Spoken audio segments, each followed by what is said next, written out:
Cool. Alright. I will stop eating in a minute. It probably sounds awful.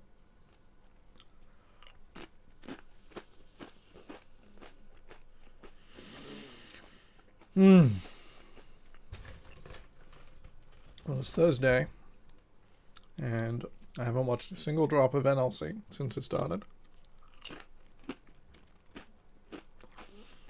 Twitch says it's excellent, so clearly it's an excellent day for watching the NLC.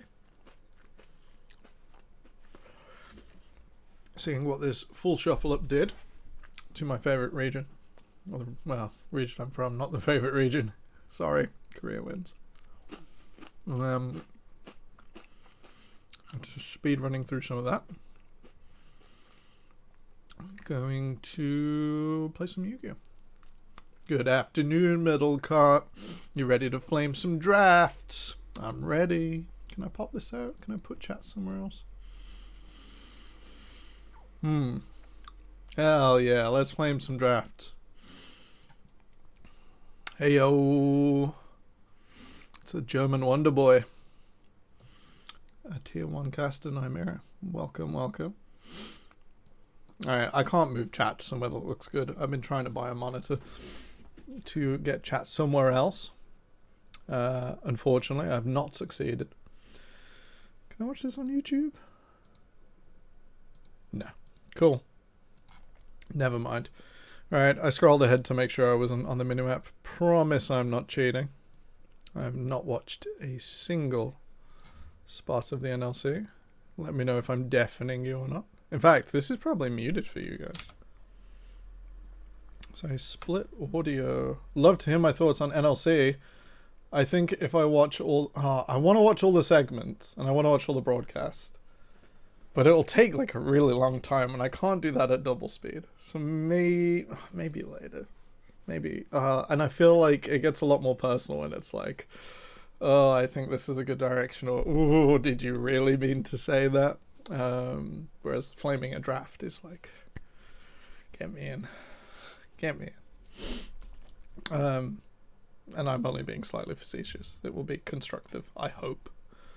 I'm just going to do games, I think. I might come back and sort of watch this properly. I am going to come back and watch this properly. Oh, that's spoilers. That was a face as well. Alright, we can see some stuff.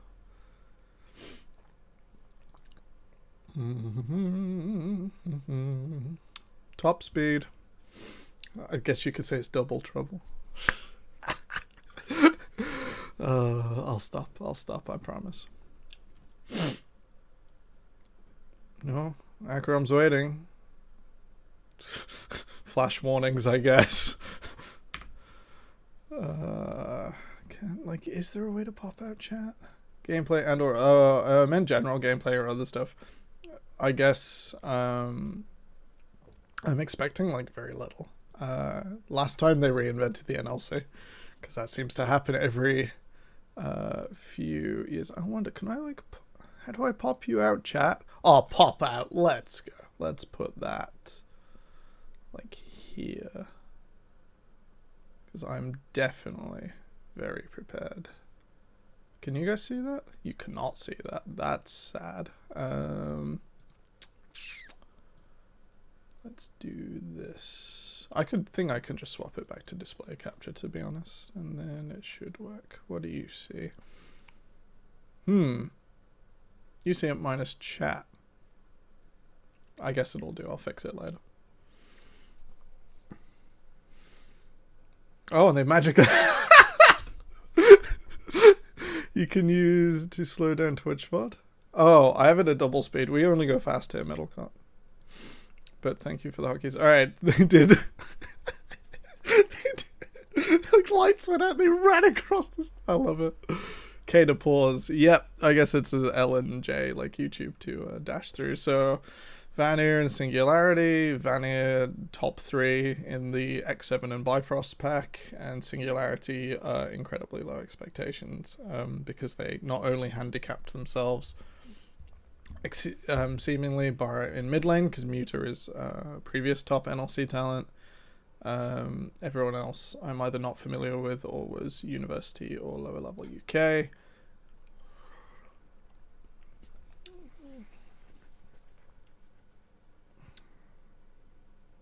Oh, poor Goldberg, no microphone. Cool. I think Muta plays a decent amount of Seraphine, and it's good non-interaction.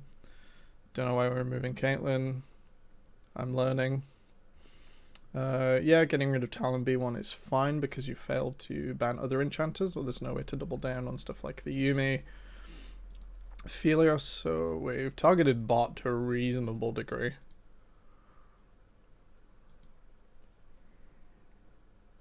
What's that? Why are we banning Victor? Alright, SNG have to play approach.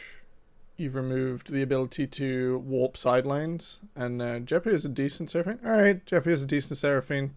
Whether he does or he doesn't is another thing. If I see Nautilus this game, we're going to be really judgmental. Alright, yep. This is throwing down the gauntlet. Like, SNG have, like, telegraphed they're playing approach. Like, this has to be approach, maybe 4-1 with a decent side lane, or 5-0. Like, we're plowing. Like, these bans are like, we're coming at you, and you can't stop us coming forwards. And now Vanir have said, okay, like, we'll just play hyper carry, and good luck stopping us. And you've removed your own TF that you would pick into this to warp bot lane. We've banned Victor, and then we've picked the counter to Victor, which is pretty interesting start to the draft. Not good.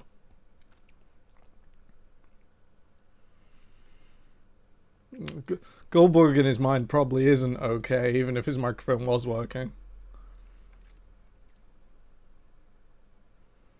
Yeah. Thresh or another buddy, sort of any support that sticks near you. Lulu's fine. Sahira's Rise is now going into Orianna. This isn't always the greatest matchup, to be honest. But Sahira gets a big tick because he's shown us this before. Like, Muta's best champ is Orianna. Then why would you ban Victor? Ever.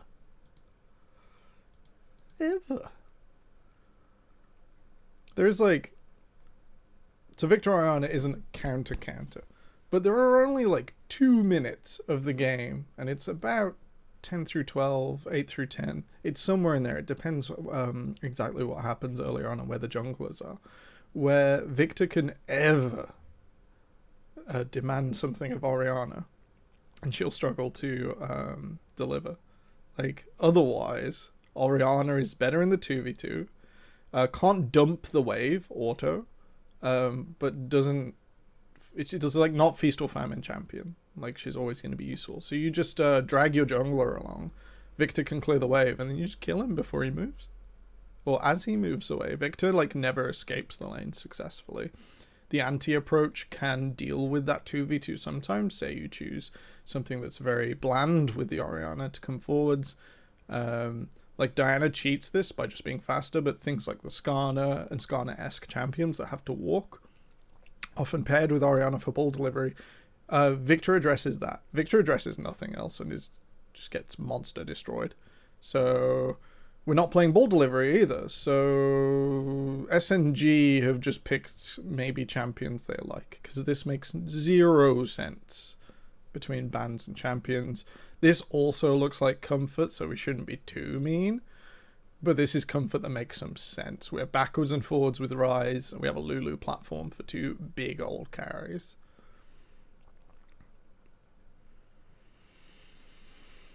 Hecarim's pretty meta right now, and would, like, cause discordance, and Jhin can't cut him down fast enough. That's fine.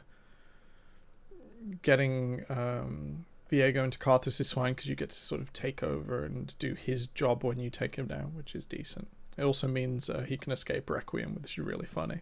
Quite niche, though, to double ban jungle. I guess they think this is a flex. So they're just attacking jungle on basic. I don't know Noodle's pool, so this is probably quite valid. I'm going to give them benefit of the doubt. Nautilus, so We've double AP mid, and if one of them doesn't get ahead, we have nearly no damage. We've left R5 for top, which is fine. Bot won't be carrying unless there is some really stylish stuff here. This won't take over against these two, and they'll always be on the clock. Jinx can be like 0-4 and more useful than Jhin on 4-0 after 25 minutes. It's just setup. We've got a lot of setup for a Karthus in double AP mid. So already these are reduced in runes. The only sort of way we can get a long range Jhin thing is Orianna over the wall. So we're sending a lot of conditions that I don't like for something that should be open. Xin Zhao somehow gets through second phase. Gwen. So the challenge is now on R5 you have to pick something that embodies damage for your team, because we've got a whole lot of setup and two things that are close to a full threat, but no full threats yet. We haven't got anything like the Rise where it is like come forwards into the team, kill everything on your own. And it has to be Gwen. And you have to do it on R5 after being double banned.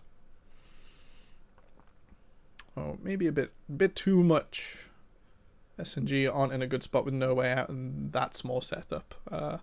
Unless we see like full AD carry Wukong. Killing things is hard unless Porp gets ahead. Whereas like we have two lane carries that are pretty able to push through on their own, and then we have hyper carry bot. Jamada and Hitbrain, NLC Classic. Alright, we're gonna skip forward to the game though. Maybe not that fast.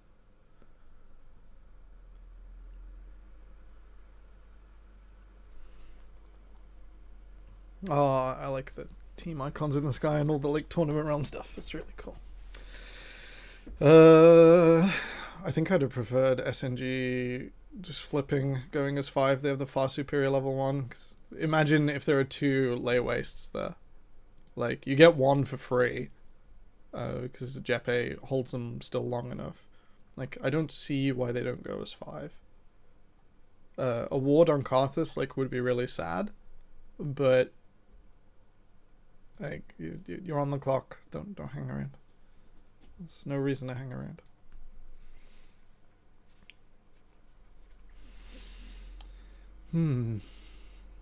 So yeah, they got Noodle's flash. Maybe he'll be more nervous to invade now, but that's like a missed opportunity.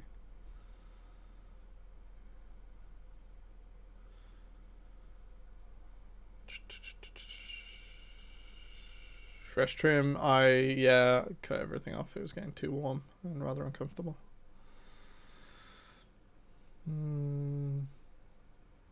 Yes, Tetri gets to wave 1, that's good. Jamanda's describing how Noodle probably won't go for the crabs and try and kill someone. That's reduced by his missing flash, so it's good. Porp is vacuuming up his jungle, full Hoover, as you should on Karthus. The problem is, like, with stuff like Karthus and so, like, you can just hoover the jungle and you'll be actually ahead of other people. And if your enemy jungler, like, wastes any time, you'll be massively ahead. In comp, you can't really rely on that. It gets reduced pretty significantly. Xin Zhao can just walk into bot here. I think that's preferred. Like, he can just go in all the way up the side into the alcove. Some alcove gaming. Not feeling it today. I don't know, with a Nautilus showing here level 1, can you guys see my mouse? I think you can see my mouse. With Nautilus showing on the chickens level 1 for the hook into flash loss, you can presume that there were no wards in that bottom bush, and you can just full send through there. Would have been better use. Porp is looking for a counter gank, I guess. They're expecting Xin Zhao mid. You kind of missed the timing. Xin Zhao should, if he was there, have come in on Orianna just before she could have killed the cannon minion, so even if you fail the gank, you gain economy. So, a little impatience there. Maybe not sure what he's looking for.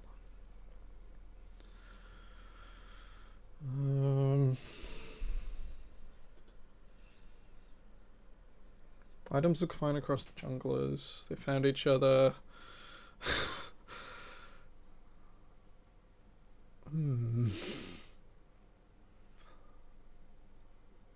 Is Porp like...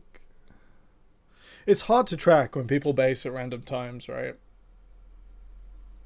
I'm not going to go back and check if that was a failed tracking, but like we've lost that early game advantage that Singularity are somewhat playing for. It's gone. He didn't burn his own flash though, which is maybe good for the first dragon, which Noodle's going to start. They're just pushing their hyper lane. It's not like perfect. It's 90%. That's fine. It's good. It's good. Gwen's caught up in top. Bots within range. Oh, poor Porp.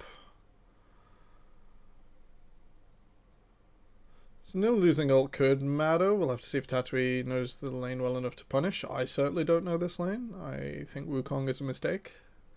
That you just shouldn't play in his current iteration. Like, I don't know. Like, I see all these champions like Shyvana up for rework. And, like, Wukong is, like, 1 or 2 steps above Shyvana.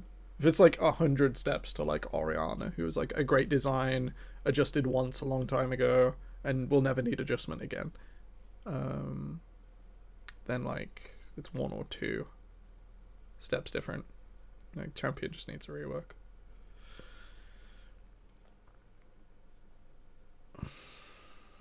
Swap the lane, so playing for tempo. The other unit has Jeppe coming up to support Porp, so leave the Jhin on his own. If you wanted to be aggressive here as SNG and not reactive, you should remove the Jhin as well. This isn't because the Wukong isn't great at a teamfight. Of course he is. If you do it perfectly, you can even leave Wukong in the lane and just sack some farm and hope for takedowns. Not hope, but gun for takedowns and then time your opponents out of the lane makes up for it. But you can't set up from range with a Wukong with no flash. So the Jhin adds that in and makes the difference. Porp is farmed.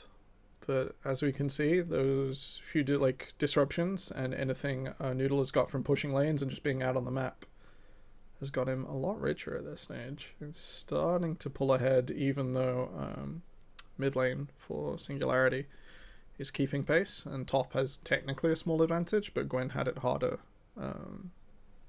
moving lanes. So Gwen is the victim of that. So it's not actually a big diff.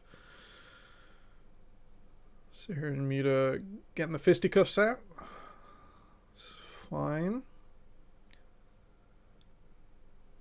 Goes missing for Dragon, which is really sad, but ideally the Karthus would like take a little bit longer to get there. And then you can go really slowly, wait for Requiem, and they should line up with each other. Just. Bot Prio sort of immediately found. I don't know sort of about the technical play from bot, but it seems like Kevo and Quickseth are just like right clicking and it's working. Like they're not struggling at all. Wait. I'm going to use Middlecott's advice and I'm going to slow that one down and go back. Ah, it is JK. Oh, well, you can't hear hip brain in and out, so... What? So Jeppe plays this across and tries to get Kevo away. It doesn't work, but Sahir would have just blown up his carry and didn't have to like unload and like stay under tower. When's teleport channeled? Because I know the new version of teleport is like still on 14 minutes. Does Noodle wait for Sahura? Doesn't wait. Has to use the Realm Warp. Maybe should have waited for Sahura there. Save the cooldown for leaving. JP goes wide on Quickseth. That's channeled from enemy wolves, the Requiem. No summoners. Sounds dumb. If you're waiting for Tatui, I don't think trying to zone off there is the correct idea, because he comes in and there's nothing for him to do, even with Muta teleporting as well. Polymorph is enough. He's not going to find anything. And Kevo's just a madman and clicks back in. I think if you are playing long and the call is to wait for the teleports, Jeppe should be standing on top of Zbiki, trying to slow as many things down. You can't throw your dredge line like proactively. You should be doing nothing proactively. You should be making your opponents bleed as much as possible to get under that tower. And the only thing they bleed is the rise ult unnecessarily. That's because they hit their own blast. Like, I don't know. Maybe it's not a Nautilus game, but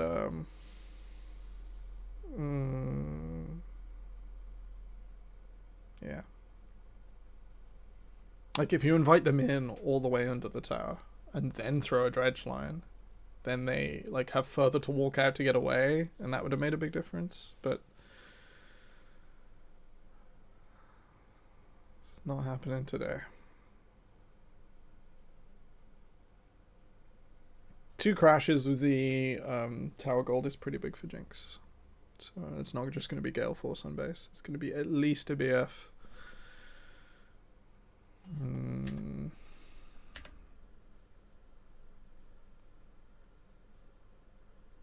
Maybe earlier on the Shockwave if you're actually trying to save your tower HP. You probably miss Kevo, but Kevo's off reset anyway. Okay. Muta's getting a little stressed. That's fine. That's fine. 3-man Goon Squad walks down mid. That's good.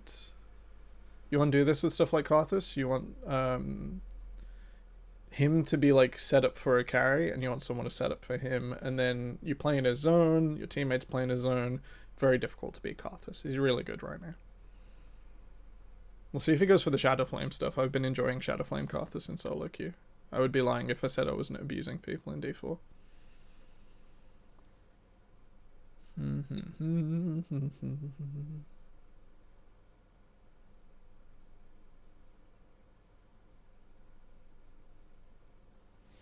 Orianna being off of the side here for red is not optimal. We've got like, right, we got the pieces of this 3-man unit, this Karthus, Nautilus, Jhin. What you want to actually do with that is go and get vision, clear the wave, go to a place where you suspect your enemy jungle is, or where they want to set up vision. We see Dragon is 14 seconds away, so it's Dragon. You've lost your T1, so it's a bit difficult.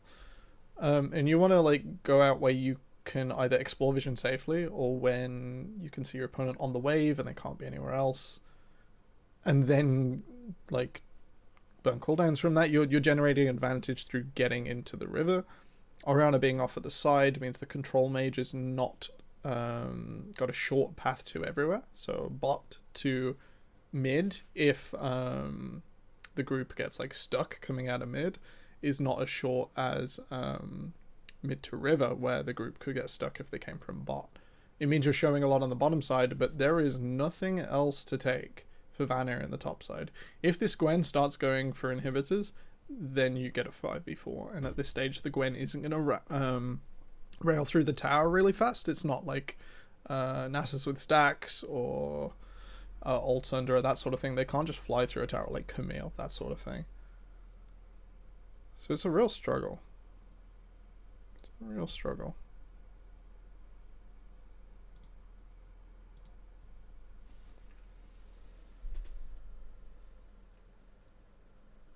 Would this be better with you guys with the audio? I could probably sort that out. Oh my, that's a lot all at once. Dragon's not taken. Vanir come back from the river. Poor had to stopwatch really early. What caused Pop to support to stopwatch? Nothing. Just his HP bar. Audio's not massively important. I've got it really low anyway. I like Jamada hit frame, but maybe not a double speed. So Pauper just gets caught, and Jeppe hooks Noodle, gets Lulu ulted, Zbiki at the back, dies. Lordy Lord. Muta is so patient.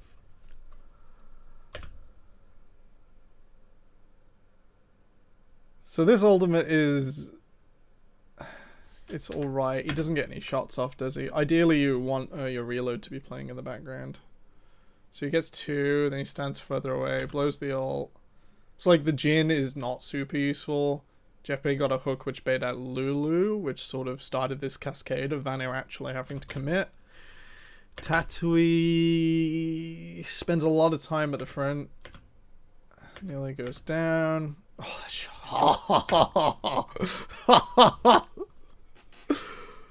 look at that. Line here, Kevo separated. Kevo really doesn't want to get shockwaved. Max range. And doesn't quite get him, but gets everyone else. Like, he was waiting for Kevo. Muta just misses. He's like this close to clean sweeping. He's this close. That takes out Noodle, which is the remainder of the front line. We still have, this is a problem. Lulu has mana. That's like what, 400, 300? That's 1 or 2 rotations. Kevo still wins this.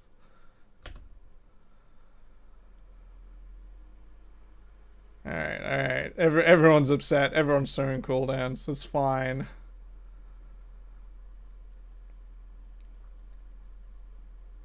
It's really sad they had to use the stopwatch. Did he have to use the stopwatch? Yeah, otherwise health bars wouldn't have gone this low. Like, Muta nearly turned it. It was like this close. His eyes were on Kevo on that wall. And now something's like, what? How did we get here?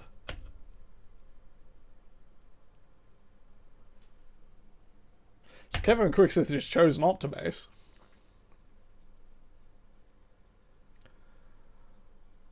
Gets Noodle again. Poor Noodle. Muta gets away with war crimes. Like, this double TP into the back is great if Yepe is on this corner. And Tatui, like, splits. Yepe is still walking. My friend. Need to be in the fight. Could have hex flashed this wall. Does hold Sahira off, which I guess achieves the same thing. Jin's in base.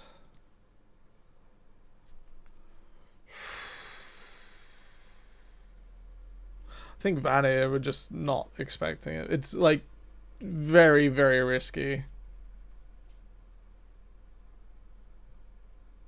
I just nearly go down so fast. He's got like 20 magic resist? RQW and he's on like 30%. I think if Vanir reset properly, they'd arrive before that is finished, before everyone else is reset, and they just have an easier time. I think it's greed. Muta is trying really hard. You're not wrong, middle guys. Really hard. Alright, so they see Singularity up on the wave, they see Singularity in bot, that only leaves Jhin and Nautilus going into the jungle, so you could probably move Xinzhao Lulu through the jungle, and then loop around back at mid. They would get spotted though, but at least they could contest. They have just used all their vision congestion, so maybe not. This ward is absolutely spectacular. That's great. They're going to see, so you don't see them walk all the way out, but you know which way someone goes from mid, and no one's looping back around all the way around the outside. So it lets you know where Vanir are putting their next layer of vision. Alright. Clearly Sunder is just a great item, and Kevo is just a sniper. It's fine.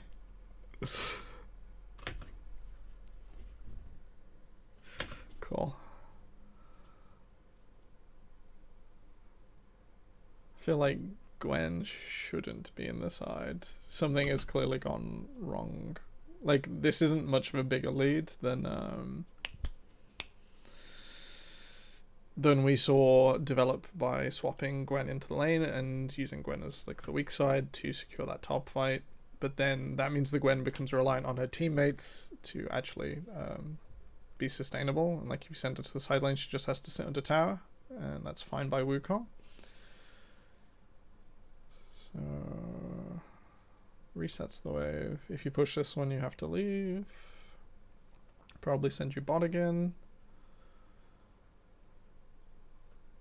So Muta's going for the full magic pen build. I like it.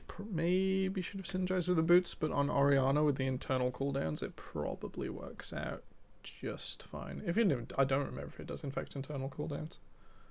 It's probably fine.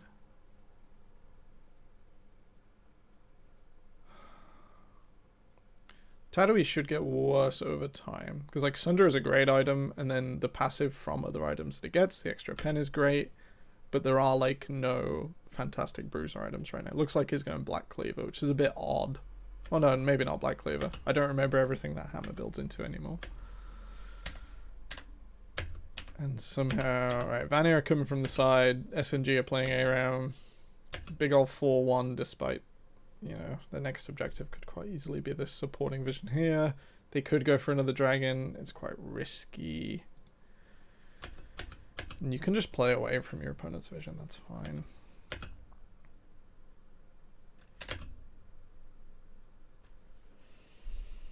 So holds nil at the side. Jeppe gets nil before the shroud comes up. Noodle straight in onto the Karthus. If you get Karthus too early or you get him out of position, this is like a high risk thing. If you blow up the Karthus, then you can just walk away. He requiems or he doesn't, and you just go again. The wave is coming out the tower. You will generate advantage, and then the only downside is that if you get him here, and this is perfect. Notice he's blocking this entrance mostly, and he's setting up your AD carries over here. If this was an AD carry that dealt reliable damage, then this would be far superior. If it was Jinx, let's just steal Jinx from Vanir. Then you would have Oriana to back it all up. Tatooine would have one thing to stand in front of. And it would just be so much easier. So much easier for SNG to play. Nightmare says, Vanir failing to draft ample engaging to outrage. Yeah, it's risky into Karthus. Well risky. You could say that like both teams would benefit from swapping their AD carries. And then Vanir could hold someone still with Jhin for a minute. And SNG would actually have a win condition that wasn't Karthus magically killing 5 people. That would be good. It looks like Noodle gets it. Nile lives forever. Eventually goes down to Tatooine. Oh, loses 2 on the back. So they lose 3, and then 2 are just like left after the fight, like standing there. Just like, ah. Oh no. Oh, right. Same as last fight. Quick says the mana is full. Nightbot is on quite strict, Milky. You might need to drop caps. So, Noodle up in the front. Quick says still got a full mana bar. I know I shaved it all off. And Kevo's healthy. And gets healthier by hitting people. Everybody just oh, Muter is so close.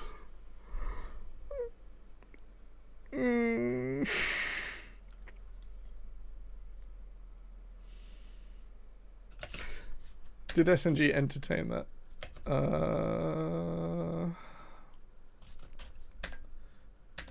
Did SNG entertain this fight? Yes. Tatooine used his face in a 2v3. So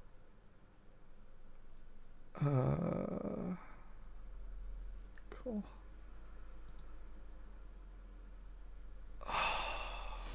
So that's like a huge, like, Noodle like clowned them there. Like, absolutely huge brain, fantastic initiative to be like, hey, if we go for dragon, they're going to try and come and play with us. So I'm just going to walk in here and we're going to like absolutely mess them up. Tarok. Always Tarok. Tarok verbally. Tarok written. Tarok. The human. If Tatooine and Muta just play for the choke, realizing that the only thing that Vanir that relies on a choke is a Lulu Q of all things, I think that goes better for them.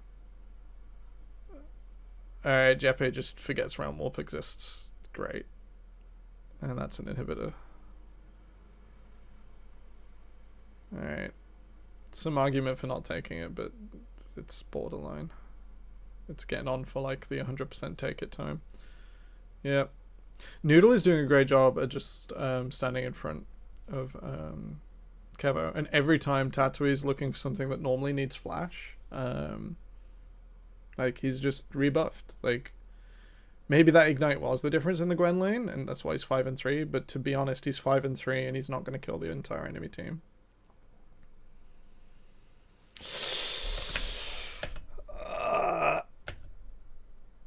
So line in front of Baron is established. SNG don't cross this line. Nilly's on the flank, and has like an inkling that there's no vision. Oh no, not this. Oh, Hail Tarok, Lord of the End Times, Harbinger of both JD and XL, Prince to the NLC throne, first of his name. This is so risky. He's just seen Claptraps, except Sahira empowered, which he can't get in the bush, hopefully.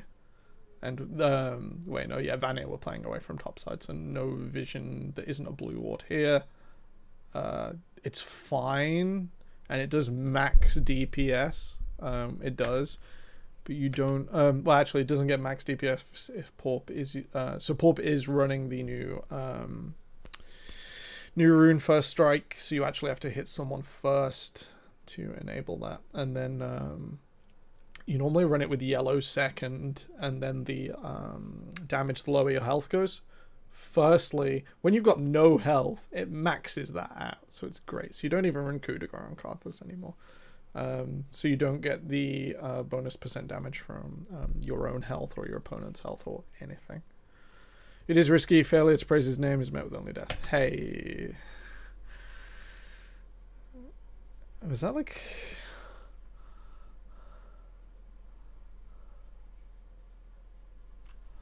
I wouldn't even stopwatched. Right. What war crimes does Niall commit? Niall, Nile? How are we doing it? Nymera, who no doubt has the pronunciation document somewhere. Uses the Shroud to block Requiem and then just sends it. Just full send 1v5. Outside of the Shroud. Man's playing Camille. Nile? We can do Nile. That makes sense. He's just 1v5. Man's playing Camille. Just no Camille ulti. Oh, and as they approach... Oh, the ball was here. It was waiting for them to come forwards over their own line. Back to Tatooine. And just the patience for this group. It's still there. It's still there. One adjustment. 3 people. He's like... I think Muta's given up on getting Kevo. He knows Kevo's wise to his games. That's everything. That's just beautiful. It's a shame they lose Karthus. With Tatooine still being full health, there's argument for different movement, which I should explain rather than just saying. So the clone holds the entire group back, and Tatooine's original ultimate holds Nile still. So you get the Shockwave, Muta's dropped really low. Porp is still healthy, but fine. Tatooine has the health bar. Why Yepe is going sideways, I don't know. Bro's off in Narnia. Is he looking for a flash? He's not even got Hex Flash. I don't know why he's walking up here. He could just be walking straight down. He should be the front line standing in front of being in Muta. How do I say that name? Zipicky? Zipicky. Something like that. SNG AD carry. So yeah, there is further extension. Good job, SNG. Like, it is positive. There's further extension where Jeppe is just positioning more correctly. I don't know why he felt the need to go to the side. There is no other flanking unit, and Vanir were all on... Maybe he's scared of Jinxar? Maybe? Don't know. Something like that. Something like that. But yeah, using his health bar and Tatooine. If Porp stays alive, this is even faster. Faster is better into resets, especially when your Nexus Tower was taking chunk, which just further extends the reason why did Vanir go for this.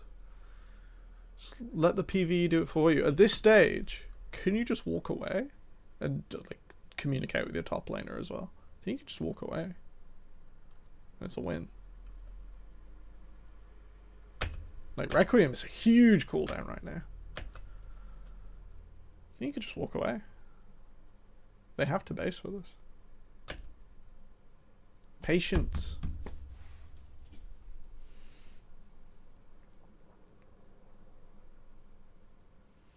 So yeah, maybe Nile's getting a bit excited. Maybe think the game's coming to an end, even though they're personally struggling, because they are still facilitating some sort of role for their team. Yeah, hit rate is just like, Mute is so good. And he's not wrong. He's really not wrong. Dragon at 15, Baron miles and miles away. You can try and modify this timing. Is there a point? So Dragon always 5 minutes, Baron always 6. 4 minutes on your Baron. I think if you're SNG, you don't want them up at the same time, because a trade either way, like a trade whether they get Dragon, where Vanny get Dragon means that they've got Soul. And a trade where Vanny get Baron means that you don't have Soul when the game ends. So you want them as far apart as possible. Maybe I would wait here a little while. There's no waves out on the map. Porp is... Bless Porp. He's still farming. He's walking down. That's good. That's good. There's no waves on the map. There's nothing to do. I think you could wait a little there. Hello, Recollect. He generally overperforms compared to Solo Q. So BDXL Muta, I guess, is where he's had his greatest exposure. And yeah, I think he is generally a strong performer. And was a good part of that roster's success last year. Like, I would have preferred some desynchronization, but we're getting into things that are far in Singularity's future. We're looking more at basics to start. But yeah, you can delay that slightly and just have multiple members walk away. We're getting to the stage where like every wave doesn't matter. And one person could have just recalled into tops if Zahira wanted to push his luck, which he shouldn't have, because he thinks you're on base.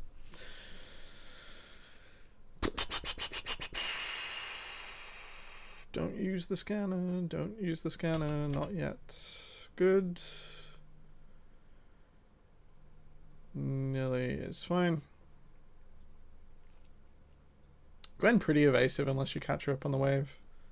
Zahira pretty evasive with the Realm Warp. So committing to side for Singularity is really rough. Running it down mid for Singularity is pretty rough. I want to see them either side of mid, removing blue vision here and here, which they've started to do. I want them to go into chickens on the south quadrant. I want them to go into this section here, and that's where Nautilus Carthus can start walking. And if they find a sniff, an absolute sniff, if they find a whiff of an opponent and they catch any damage, then Jhin follows up and it's a fight. Tatooine doesn't have teleport, but we've already discussed they shouldn't be looking for a fight in sides. Realm Warp falls from Zahira. Singularity run away. I think that's fine. Take the cooldown. There's nothing special. Nothing special in items right now. Mute is huge. And I think if he catches... Gwen will die instantly. If he catches anyone who isn't Zahira, who has Anya's, and Noodle, who actually has a magic resist item, even though he has a magic resist, this Void Staff is doing work. If we remember, isn't Jhin build kind of weird? I don't know how to build Jhin, I'm not gonna lie. That champion's a mess. It's a disaster and it shouldn't be played. Overreaction. It does things that don't... Hello, microphone. It does things that don't matter about the build, because you push W and your team tends to win. Yeah, rapid fire cannon second, unless they changed all of that item's text and I didn't notice. It's probably wrong. Yeah, what do you reckon, Recollect? Let's have a sensible suggestion. I don't know, maybe Zbiki is like so terrified that Noodle will find him that he doesn't want it, but I don't agree. Alright, Quicksith Flash is for a hook, it's fine. Could have maybe waited until they walked in and placed the ward, chained it on. Saying you want Storm Razor on 3, which is, yeah, I don't think that empowered build is good for much right now. Aren't the numbers like really bad? Especially versus Gwen. Yeah. It's not like that one shot that you get with a rapid fire matters, right? Rapid fire, yeah, it's like the first shot is far away. Does that matter? If he's really scared about Noodle in a solo queue sense of my enemy has Xin Zhao and I really don't like Xin Zhao, then yeah, I guess. Is that important? No, absolutely not. So Noodle finds this edge. Kevo comes forwards. 2 fights on 2 points. Noodle is probably going to ult as soon as this pinch comes in. So if we know our bot lane rules, and you should watch Core JJ's How to Support series, episode 1 if you haven't. We play in triangles in League. Go 45 minutes. Can't wait for Excel review. Oh no. Clip it. It'll be fine. I'm sure it'll be good, Tark. I want to see good work. So we're looking at concentric points. And this is circles around one thing and how close everything is to it. I feel like anyone you hit with it probably runs you down. The only person you can maybe auto is Rise in. I don't even think he's right-clicking. He's pushing ult like every fight with a full load of in his clip. So, maybe we'll see Recollect. Maybe SNG turn this around and win. I haven't even looked at results if they were... Like, I've seen, like, X wins on Twitter, but I haven't looked at which game was which was away. I've been too busy to remember. So, we see ult. Oh, sorry, I was going to make a point there, wasn't I? They have Porp. Karthus. Late game Karthus, baby. So, everything can hit Noodle. Vanier can only hit Tatooine. They're running forwards to hit Porp and try and reduce him as fast as possible. Jepe's off in Narnia.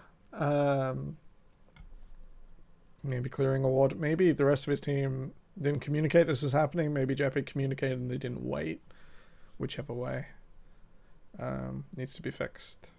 Should be holding people still for Karthus. Should be holding them still for Muta. Should be using his health bar in conjunction with Porps and no doubt Tatooine soon to buy time. Especially for Muta, because I don't think Shbigi's doing that much damage. So everyone can hit Noodle, and Vanier can't hit anything.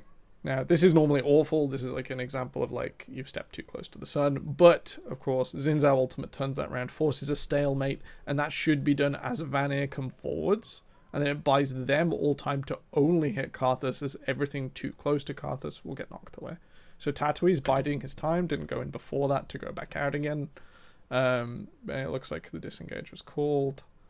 They just try and get Porp out and sorted. It's a good way to deal with Karthus, you know, for all of the champion strengths. He can't move once you've committed to him, ever. So once you're through the wall of pain, if you are winning, you will continue winning. If Karthus gets to play in his zone and you can't move and you're not winning, it's over.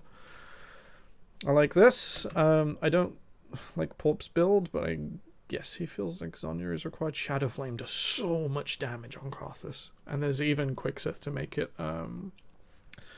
So Quicksith will proc his defensive rune, the Guardian, and will shield someone, and that gives you full Shadow Flame. And on Karthus ult, you can proc it from anywhere. And it just means you can just cut people through. Alright, nice fast Baron take. Junglers who build Leandries generally can. Alright, pre-fight. They get the dragon, playing it forwards. Oh! Is that an overstep? I'm not sure about, and Vanier definitely weren't sure about this. Noodle's like, I can do this. He flashes. He flashes for it as well. Zonya seems super grief. Sonya's feels really good. When you just get that moment to breathe mid-fight, you see your opponents like flying around you, taking loads of damage when you play Karthus. But you don't do that much damage. You want to make it as simple as you can for yourself, right? You go forwards as Karthus, you get in the zone, you deal the damage, win the fight. If you're like adding extra layers, you're gonna ask why.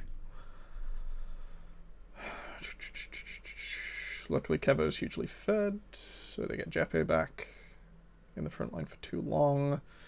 Seen way too many of these is a really bad one. Others in play. It's exciting. Is Shadow Flame good enough to buy even without enemy shields and stuff? Yeah, absolutely. It's friggin'... It's ridiculous how efficient that item is. Like, all of our mage items bad last year. Like, the balance team... Someone was there and was just like, I understand. Wait for my time. And then they just released the most broken mage item this year. No... Right, very few mages. And there are very few mages who don't want it, don't get me wrong. And you said without enemy shields, Oriana. Come on, Trajan. Come on. normally gives the shield to the person you're hitting, which is great. Shadow Flame. Just so good. So ridiculously good. There are a few mages who don't build it. Primarily they're ones not interested in dealing damage immediately. They're like playing setup for something else. All of the mages you named also want to deal ridiculous amounts of damage. Paired with Ludens, like it makes Ludens go from like the least inspiring mythic of the last year to like, oh boy, we've got a lot of magic pen now. And it's just Shadow Flame, just buy it. Good advice, but okay. There are a few characters who don't like it, but they are the minority. Just Shadow Flame it.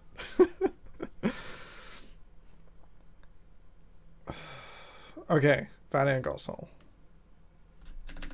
Was there anything to do about them getting Soul? No. The small win on that fight just means they can get in there. That's fine. Not much be done for it at this level. I do often wonder like how in depth I should go on these. But you can't treat these teams like the sort that scrim like 30 hours a week. Elder Flop, I'm waiting. I'm waiting for it. I don't know. No spoilers for me, please. But I can feel it. You're right, it's in the air. Alright, Singularity. I've let their opponents get a false sense of security with this soul, and then just suddenly they're at the gates.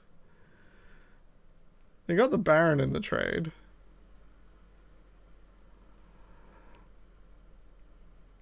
So like, alright. Normally when it's Soul versus Baron, it's like, let's take Soul, because there is one of Soul and that means it's better. And that used to be true. Ocean got like nerfed massively. I need to set Nightbot to be nicer. I set it up many years ago to be very cruel.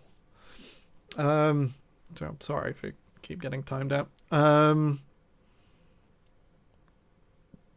Yeah, Ocean got nerfed like massively. Porv gets another like early on. Wrote in full caps. I do like full caps though. I don't think that should be a bannable thing unless it's like, you know, words that are bannable anyway. So they crack mid and get the inhib. Their inhib is back up. Formodo! Alright. Can I just like customize Nightbot quickly?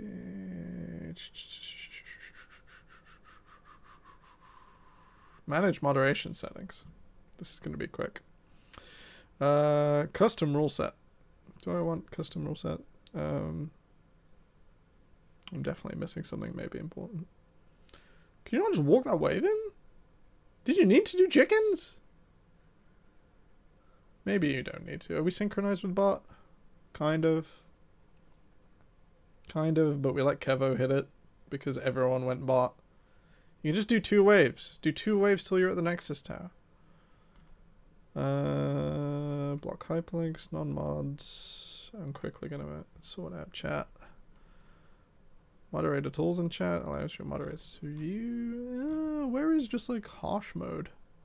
Auto mode rule sets. Hostility. Some filtering on everything.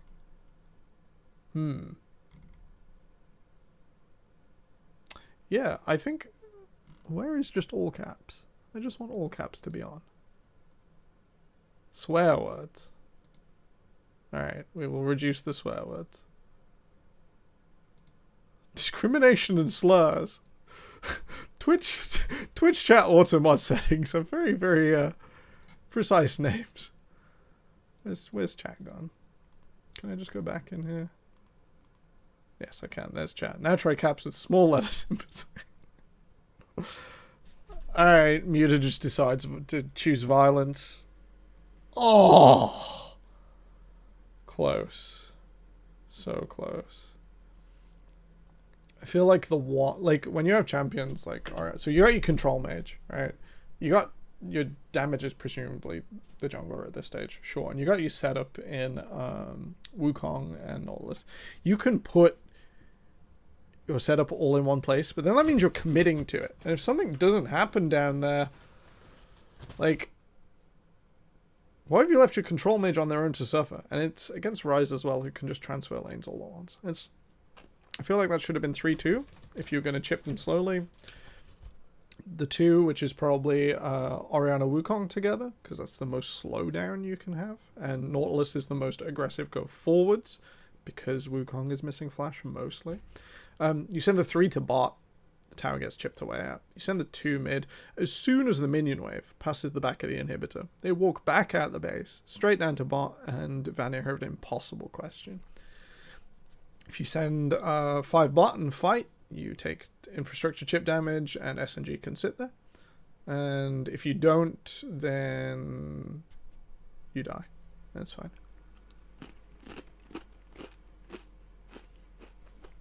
Wait. Alright. Nearly has things to learn about flanking. You wouldn't mind he was on minions the whole time.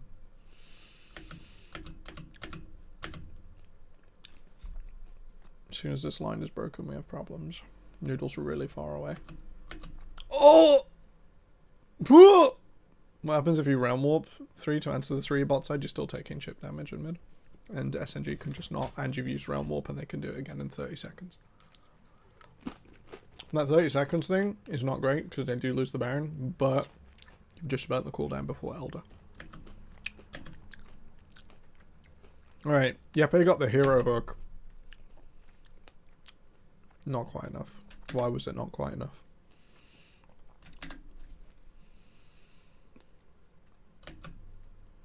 Alright, Porp's in position.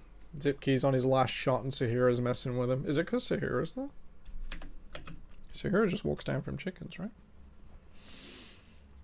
Yeah, Sahira's managing that top side and distracts the AD carry. Kevo should have been dead. Should have been dead. Does it let Ryze play afterwards? Sure. But they've already decided to commit. So it's too late. Just take the recoil stop. You're on vision. Okay.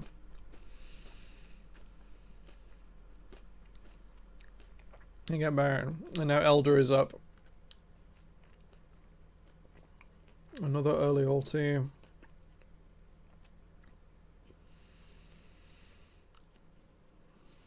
Noodle is just Noodle's been to see the new Matrix film. He just dodged some fucking bullets. Like, what did I just watch?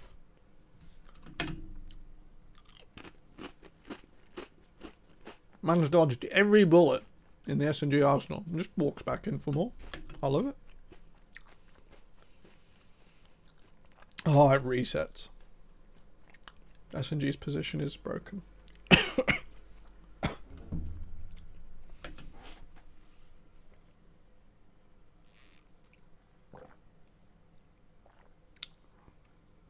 Tell me Vanir end it. Just tell me they end it right now. Build up 2 waves in mid and right click and it's over. Tell me it's over.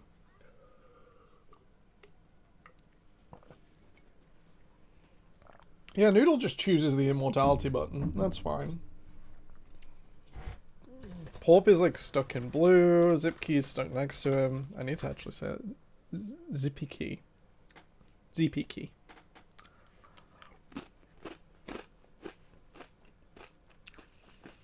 I pretty much full build everything at this stage. Gwen is still miles behind. So technically Vanir do have one weaker side. Muta is like the ender of worlds. This should be it. Alright. Pushing your buttons before you die is generally good. So here is health. Ooh.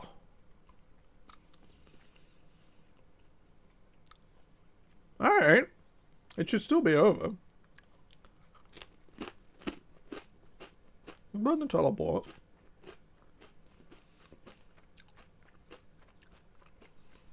What? Right.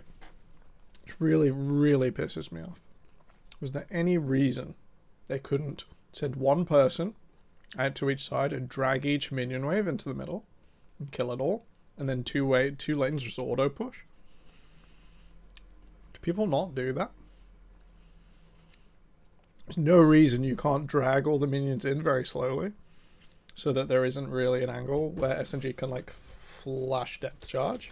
Just grab the creep waves. You get the casters here, but then they commit to the tower anyway. Are you doing it slow or fast? Oh no. Right, so they don't grab the waves and they don't wait for their own. When your team is smarter, they will defend the waves. I agree, Summer. They really should. They really, really should. But they're not even starting the dance. You're not even playing the game. If enemy team defends it, sure. And then you spread out Singularity. You look for an in. The ability for Jeppe to just like flash go forwards is reduced or advanced based on who stands close to what. You're completely true. Neither team is even engaging in this game. No one's doing anything. They're just like dancing on the floor. They're not doing anything. They're just standing still. In that case, both teams are clueless. Unfortunately, it appears to be true. In this game. First game of a new region. I should maybe be kinder. They get the tower. Jeppe gets... Is that Gwen again? Yep. Gets Gwen. Noodle gets Muta. Doesn't kill Muta. Quite important. Jeppe's just going to go heal. So we got Defender's advantage SNG. That shockwave was satisfying.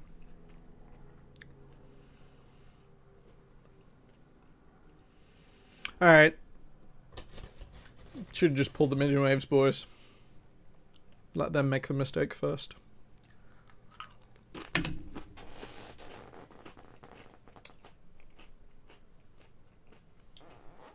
Nearly knows about minion waves. If you take them away, your opponents don't get access to towers as quick. Denying the waves. Incredible. Incredible. Alright, we're going to lose 2 inhibitors. Oh, it hurt. No, I don't want to see this again. Put that away.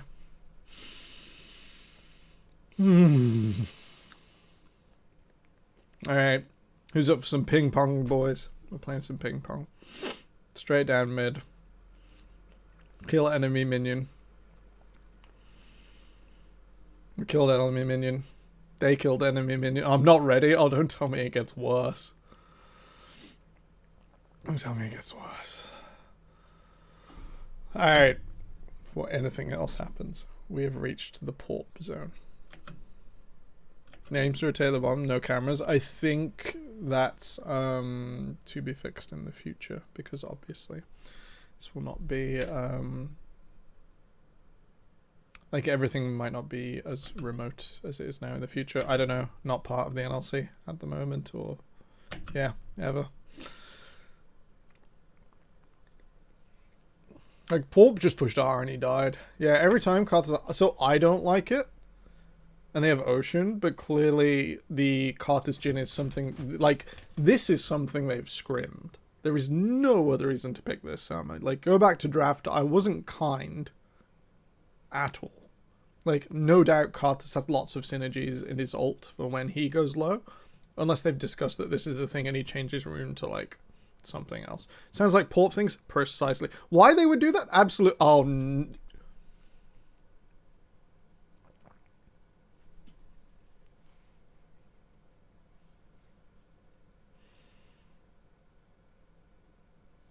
eight messages deleted by a moderator? I'll turn the bot off after. What? 8 of you all at once. And a message to I can see them. But.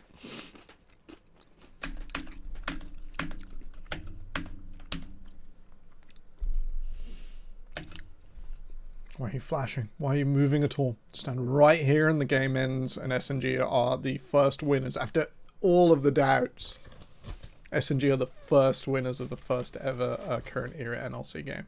Instead, he flashes out the way. He channeled the flash. He could just flash here.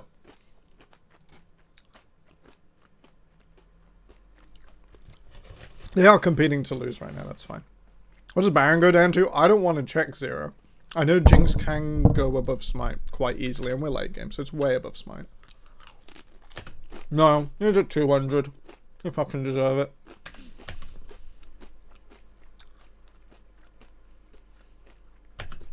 $13, $12, Smite. 200, gone. Oh, is it not even Smite? What else hits it? Is that just a... 379. So, Carlos and Oriana together. No. No. I think at this stage, you've got to remember, the teams are humans. And they're all probably losing their shit right now. Everyone wants out of this game. Oh, what? My boy Porp, you know this. If you extend this edge a little, they can't hug this. Noodle's not getting slowed for standing pretty much in your wall. Like, just move it a little bit. Alright, nearly still flanking. The game's gone for 50 minutes and he's still flanking. Porp smites. Alright, good. Good. Good. Alright, we're out. We're out of here. Hip Raid's losing his voice and we're only an hour in.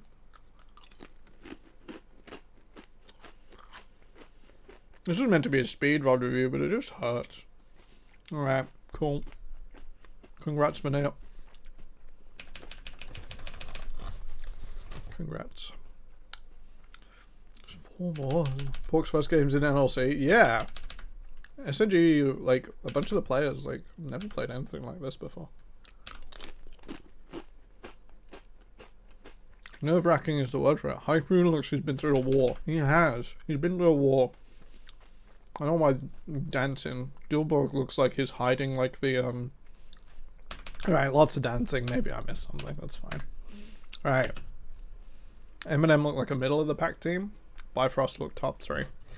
X7 look far and away the best, just because of what they've done. Like Haru and Tempt. Mind blown. That top 3 pack I expect to escape pretty quick. We've got Shikari. Actually back. In UK-ish. Right, is this Norwegian League? NLC is UK, Nordics, and everything sort of in these regions. So Iceland as well, kind of, not really. Alright, we're talking about first pick Gangplank, so I want to exit. That's fine. Yeah, Eminem are like all good players, but like there's no Harus, you know what I mean? But when I was code streaming Nordic languages, I just want to talk Swedish. No, I'm kidding. First pick GP, don't get me started. Shikari, Seaboy, and Fury are all previous NLC or NLC region standouts. Fury especially on previous Singularity. Alright, Cassiopeia, Thresh, Diana. Diana's fine, get rid of it.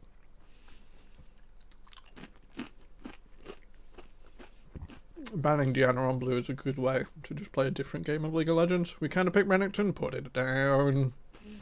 You just hurt me more. Alright, Jinx is the blue one of the NLC. Seraphine comes through, Seraphine Jarvan. So AoE stuff. AoE stuff. Maybe we see Oriana R3 from Eminem.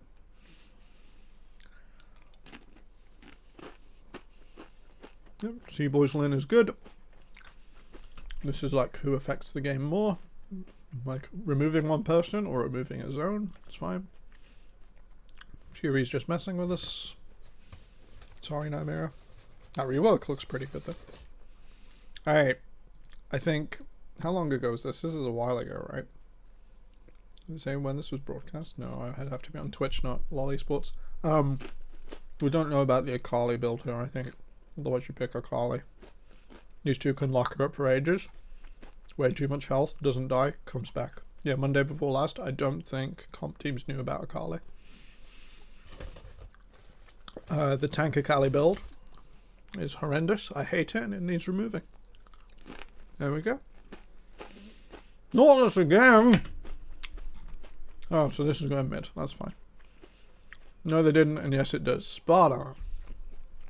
Spot on.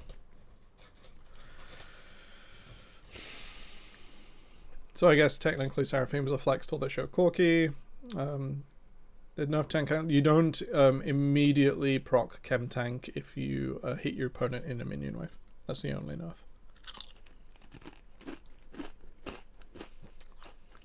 Moving Braum is fine because it would stop all of the Seraphine goodness. And is a really good matchup into Nautilus as well. Gwen, so we're splitting from Eminem, which is a bit odd because seemingly they had something in mind. If you remove Braum, you can also remove Galio and a bunch of other stuff. That's whether they think Bifrost play it, I guess. Maybe their scouting data indicates that Shikari's Gwen is really scary. Don't think so, though. Victor, so... Is that Victor top? Is that still a thing? Alright.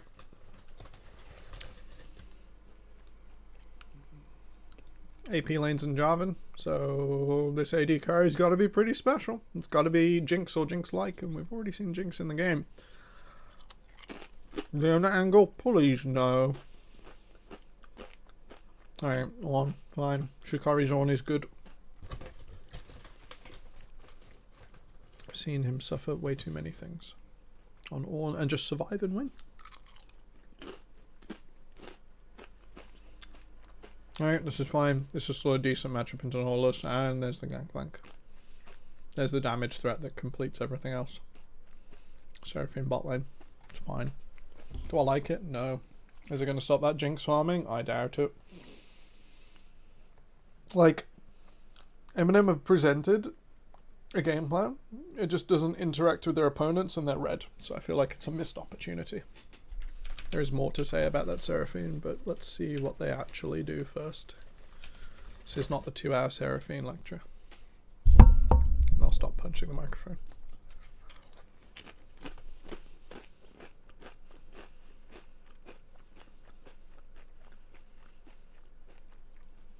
Any interesting runes? No. Oh, what flavor is crisps? This is gluten-free, lightly salted Christmas tree tortilla chips. They cost 20 pence in Sainsbury's because they're all Christmassy and they were still on the shelf, and it's not Christmas anymore. Binding and Delusional, isn't Blue Side pretty ahead? Yep. You can always twist it later. Blue always presents a case and red responds. That's what blue one means. It means going first. It means you get your creativity and your opponent has to respond. Maybe with some of their own creativity. Maybe not, and they just do like fixed answers. It's also fine. Cam's lost focus, not like this. I set it to not autofocus anymore. It should be no autofocus at all. Come on, camera. Oh, that's what I get for waving a bag of crisps around, actually. It loses it like here. Maybe if I shove my face in it.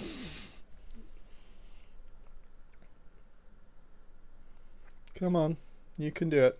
Maybe if I go further back. And clearly, we're not in focus, camera. Hi, Luke. We are watching the NLC. This isn't Master Duel. I know. I'll do Master Duel after. Oh, the camera's catching up a little bit. It's trying its hardest. It's still out of focus, though.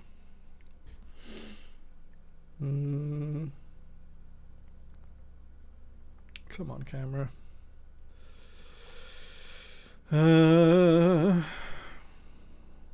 Configure video. Zoom focus.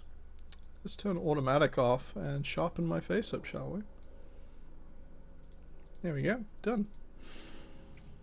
It's getting there. It's got spirit. I thought I turned auto off, which is really annoying. Have you played Master Duel yet, Luke? You're all going to have to wait for our only British European champion to let me know how he's already got like 10 meta decks. I haven't spent a penny. I've got Monarchs and that's it, because I've played for about 2 hours. 2 hours? Like 1 hour. 2 hours with a lot of distractions.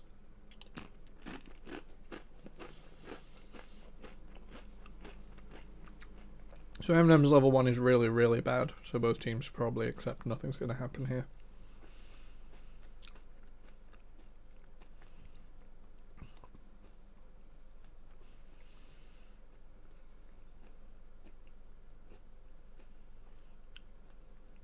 Alright. That's fine. Kanin getting a lead, but Corky's not really good at level 1 anymore. Bifrost get the push in bot. They're going to use that and immediately. Go Ward. No, go Ward. Oh. Get Jinx's ward up by the you don't want to go too deep because Jarvan just can choose to use the blast plant.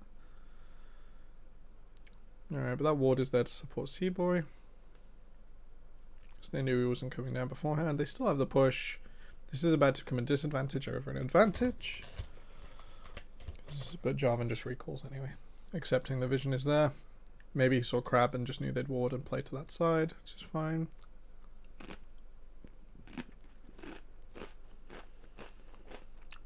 Somehow Shikari is like only slightly disadvantaged. Pretty cool. Drew deciding to play against the mana bar, so gonna force a double recall from both, even though he just took loads of damage. Opponent used too much mana. Alright, Shikari chose violence. Barbista's having a really bad time. Like, Shikari just got a ton of value for very little. Okay, Fury. 300 APM. Alright, flash away from Jarvan's huge. Catching a Corki, even without Valkyrie, without EQ Flash, is really hard. Milky, I did say I'd help you with EQ Flash. I'll show you that later. Alright, we got the Nautilus out of lane. This is good. Fury wasn't counting minions. Or maybe T-Boy took 1 extra minions XP over the yeah, you see that last click away, he realizes when the gravity field's about to bind. Was that a Valk fail? Yeah, he Valk too late. But even then, just don't. On the dash, yeah, he got like stopped.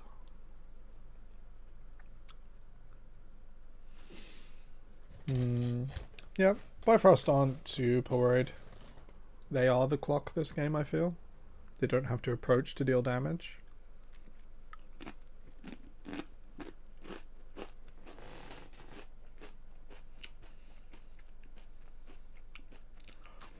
Like, let's stop for a moment. It's 7 minutes 30. We picked Jarvan quite early from Eminem's perspective. We picked Jarvan. Can gank a lane. Can do things. Can mess your opponents up. That's the aim. You want to get flashes and then you want to kill people. There are no successful ganks in the first 8 minutes. Only a solo kill. He's lost his own flash. Behind in farm to Lee Sin and XP. Who also has not successfully ganked. He can maybe go to Gangplank if he continues to get strong. In the future, maybe 12, 13 minutes. He can go to Victor, who has probably cleared his wave and wants to walk with him somewhere. We can play for Seraphine Nautilus. Not great options for Jarvan.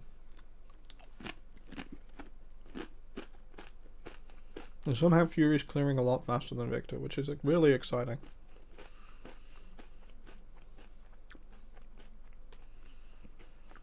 We'll have to rate Fury's packages.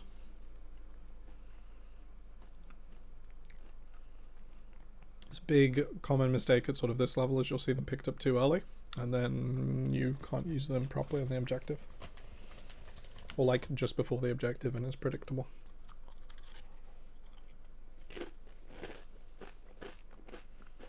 This lane is not meant to go this way, by the way. Alright.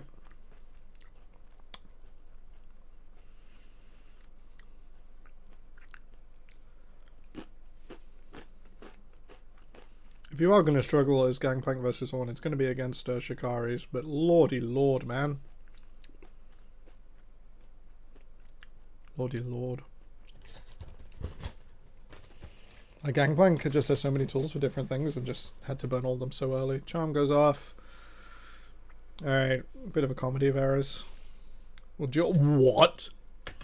Alright. Eminem come in and they have to immediately back away, so it's a bit of a waste of time. C-Boy manages to lose his entire health bar. Has to walk away. Duel gets trapped. Flashes out. Then the rocket and some extra damage for 2. I don't think anyone's decided which game plan not only is best in the season, but which one they even want to follow. Because, like, it's like backwards and forwards forever, right? If you just decide something and stick it, this gets a lot simpler for both teams. Yeah, the reset's enough. Yep. Alright. Bifrost very happy. The team that comes online later and has Hyper as win condition is going to do better in the early game. Of all places. Right, I don't know anything about Corky builds. I know the AP one normally isn't worth it anymore. Man immune first. And he's not getting monstered. And like losing lane horribly. Pretty incredible.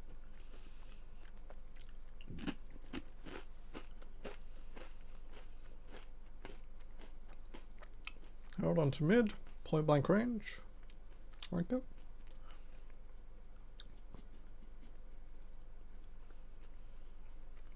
That was close. Decent gamble. Wasn't going to last till the next dragon. And you got to wonder which point it's most valuable. You don't want to give GP sort of T2 to sit under.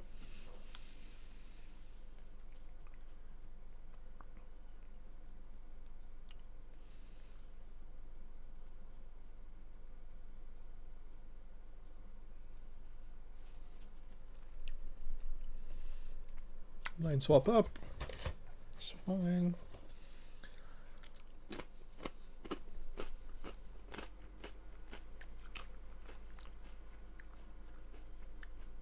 Alright, that is what the Jarvan's good at. Gets target access, so the hyper carry is removed.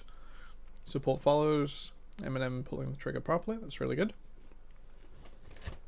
So Seraphine, ulti, yeah, ban. It's just aimed at Jarvan, that's good. Yeah. Nicely done. That's what you want to do as a Jarvan, but it took 14 minutes to do it. A bit concerning. Like, could have picked Karthus and had 14 minutes to yourself to farm the jungle.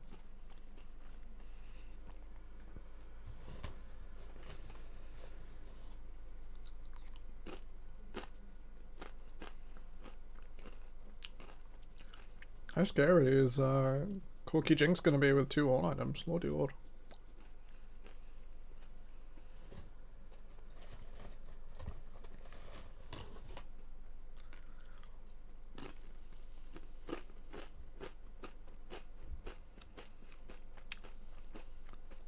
Pretty straightforward for Bifrost. They hit the tower with the Herald and then just plow straight under. Not too exciting. Eminem should have probably thought about Shelly coming over.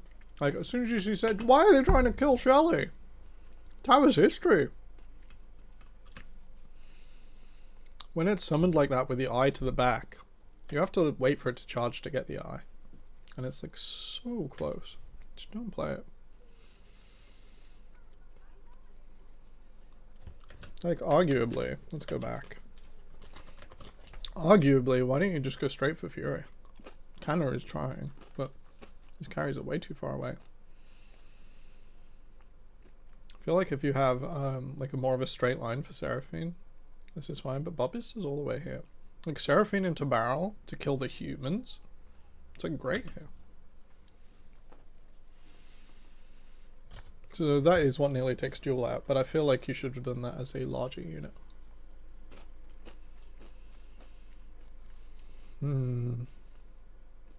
Better quality than the last game. That's what I'm taking away from this.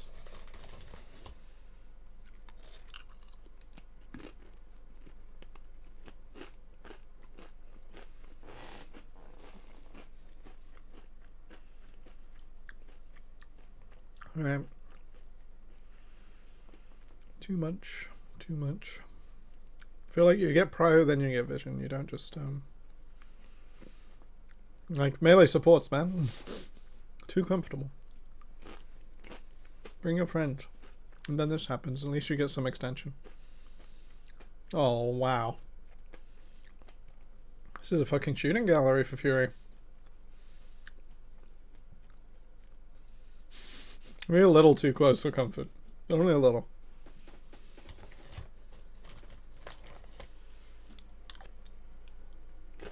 Got stuck on the Orn pillar for a while, that's not great. If that Encore hits, it doesn't change too much. And Shikari with the flash at the end. Nicely done. Bifrost knew what they wanted and they got it. It was just a let's check their support, and then they just carry on slowly, one piece at a time.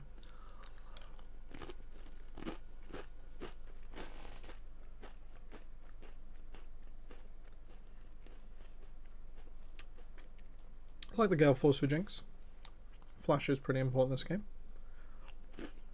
Like for all the big obvious things as well. Extending Nautilus or like pulling it away from a teammate or just getting further away. Good way to stay safe. Oh, Fury 0 for 1 on these packages. Or maybe 1 for 2, I didn't see a previous one.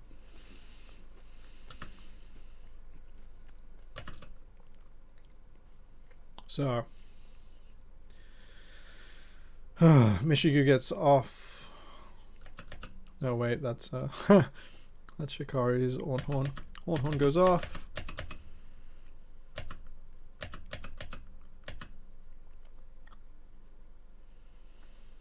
Alright, there was a moment of brilliance for Eminem, short-lived. They get Fury and they call Fury, but I think they ignore everything else that was going on. And Bifrost have 2 threats, so you gotta get both.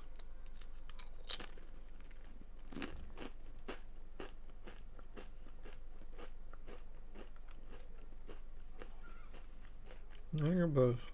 Teleport in. Alright. Good call to interrupt.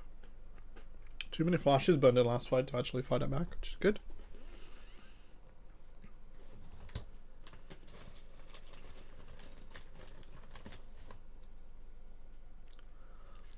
Yeah.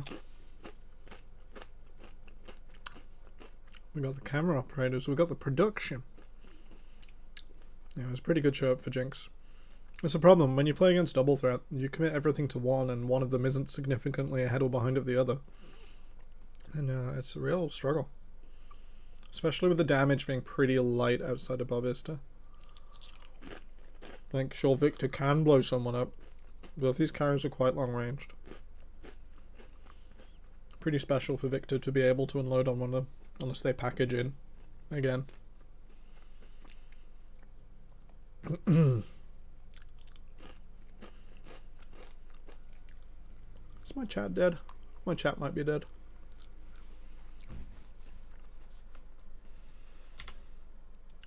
Yes, it was. Great.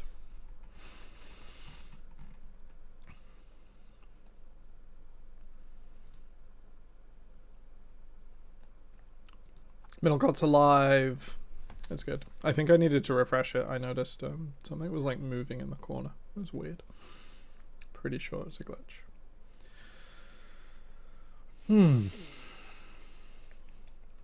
Okay. Duel getting away with war crimes, and I think Eminem are routed. Oh! Middlecott has been avoiding Yeet Sports. I think that's Yeet Sports. That's if the last game is anything to be measured. Alright. Eminem do have target access to the backline with Canada. I just don't think they're playing it properly to settle this up. I think they have like loads of setup, right? Loads and loads of setup, but I don't think they have anything that survives long enough to tie it all together. It's like not only in theory do you need the pieces, you need something to actually actualize it, and I don't think Seraphine is that. I think Jin isn't quite good enough either. You need something that also ooh, Bifrost. Too close. Alright, nice cleanup. Very nice cleanup. I think that is Duel feeling a little bit invincible, and then Bifrost saying like, oh, well, we can't let them kill our support then, I suppose we fight. You didn't actually really want that. You just wanted the dragon in the first place. So we're all getting a bit excited. They see Duel and Boy. They just insta pull the trigger. Shikari and Fury miles away, but the package is up. So we see a package across. Fury wanted to land on red buff. Then you saw the stilted movement on the wall. Flash. That stops him getting popped by Victor. The easiest thing when you're Valkyring towards is just to unload on the Corki.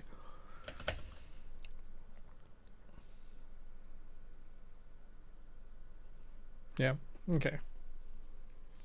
This is pretty comfortable for Bifrost now. I think this one's over. Almost over.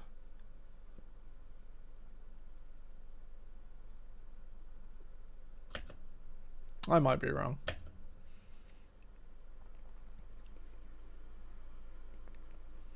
Alright. Melee support should be in front of your AD carry, not on top of him. That's not the melee support's problem. Your AD carry is just deciding to face check at this stage. And we see our first objective bounty. We split dragons in both games as well. I will stop punching the microphone, I promise.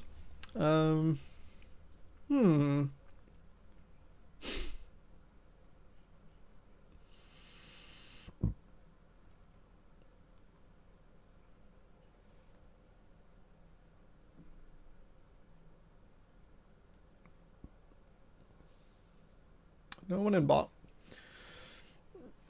TP's just come up, but no cannon barrage. So Gangplank has to run. Shikari is stopped by the stopwatch, so his ult goes wide, but does delay.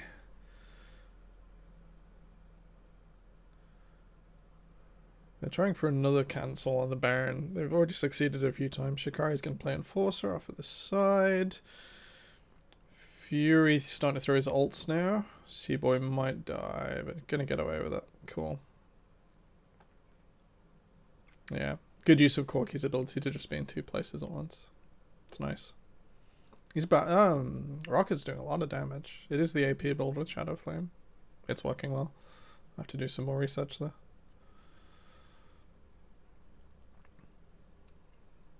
Yeah, Jamad is going over how Canyon suffered in that last fight and how he wasn't able to execute his role, and it's pretty close to true. That's what I think. I think he was disabled by Ornn quite well.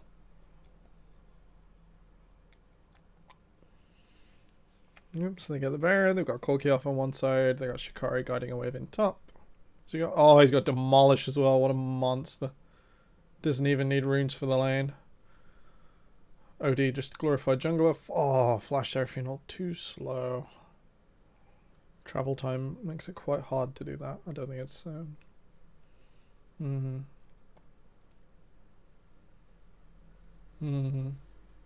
Force of Nature as well against Leandri's user. Pretty nice. That got changed recently. Good item. Good item. I think they realized it was like it become like an old adaptive helm. It was like way too specific. Like even with like Victor as full assassin in the backline, like that's not enough to actually take a threat out. Or take both threats rather and actually end the game. So yeah, Bifrost, cool. More expected, more smooth on that one. 2, 3, 4, 5, 6, 7, 8, 11, 12, 13, 14. Should be 0. One off. I like this sort of like blood at camera. You can see all sorts of comedy with it. No doubt we will see it. I think everyone is jealous of Akaram's hairline. Who is our Angry Birds enjoyer? Who is this? Oh, it's Fury. Fury clearly into Angry Birds. Cool.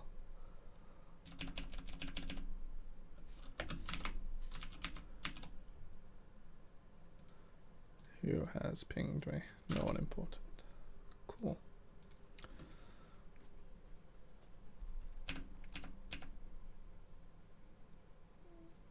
Oh, Michiel, a little sick. Yeah, that's unfortunate. Where is the next game? Fury's Aven Creatures. Mate, they were piloting that they were piloting that shuttle in the last fight. and it took off. It's all good. Back to the desk.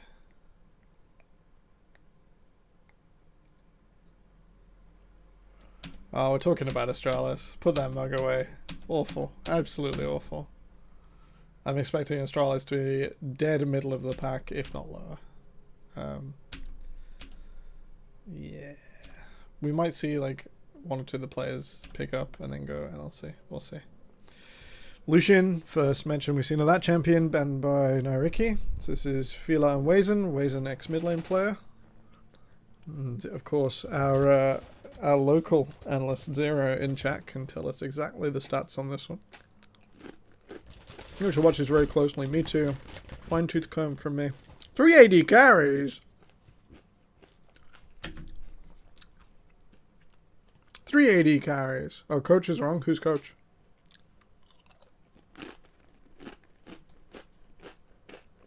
Is it still Satsui? It's still Satsui. Okay. 380 carries. I know Chris Berg's good. They forget to put our name on the second draft. Favoritism. 380 carries. Taxa is going to end up playing Diana this game. I can smell it. Jin? What have you done? When I said earlier that blue should be creative, that's an excuse to just do daft things.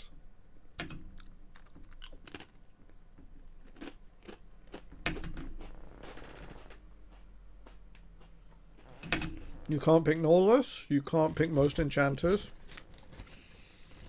How have you countered yourself on blue? Sorry, middle cart. I will kill Nightbot later. In fact, can I just unmod it quickly?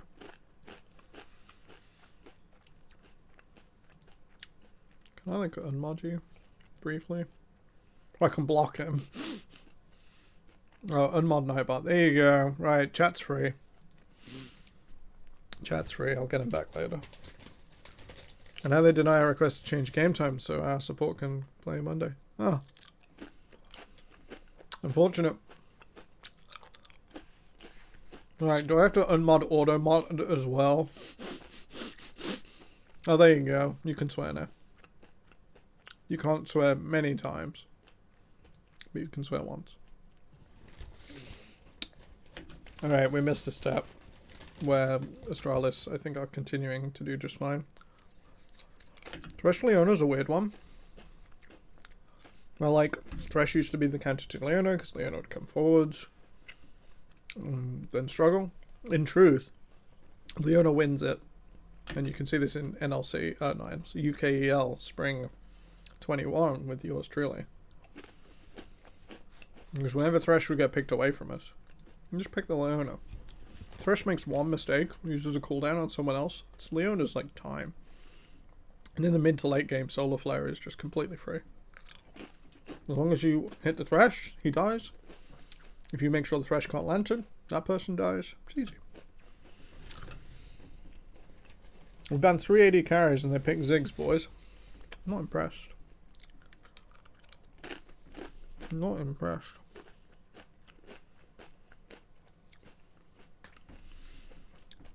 The second round's a bit confusing as well, like, I've got a Riven here.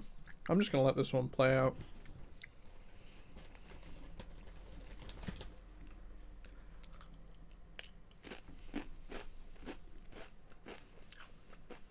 I'm not sure they want to play topside, Gulborg. Astralis are playing for mid. Big old Patuska. I'm excited to see some Riven gameplay. Haven't seen her for a little while. My answer is normally pick Tom Kench, and that's getting removed from the game. So I need a new answer to Riven. It's not Renekton, by the way. It's not good. I don't know if Nymera or Initializer here, but Initializer can definitely tell us about the time I played versus a Plat Riven one trick at a LAN for a 1v1 cup, and I got smashed. And my Renekton's not that bad.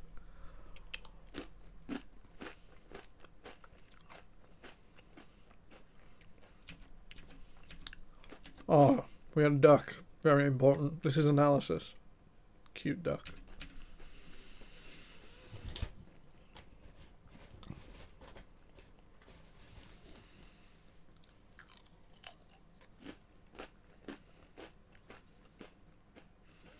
Cleanse on Jin. That's a mark of defeat.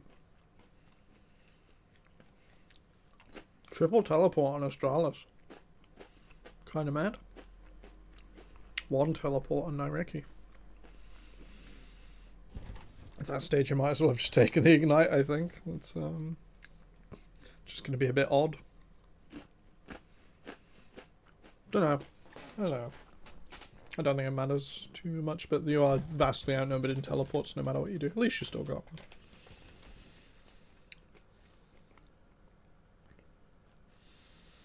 Like, there's a lot of focus on Chrisberg in draft, and I think focusing on Taxa might have just been more effective. We'll see. We'll see. Both pathing to top. The Decidueye gets us so much earlier.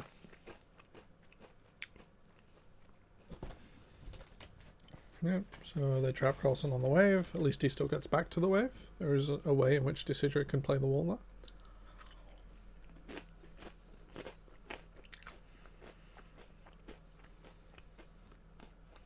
I don't know what Wendell's checking for though. Bit odd. Don't think there was anyone who could have been. Oh, maybe it was, he wasn't sure whether Decidueye had got crab already, but he should have timed it and known that he hadn't taken it when he attacked.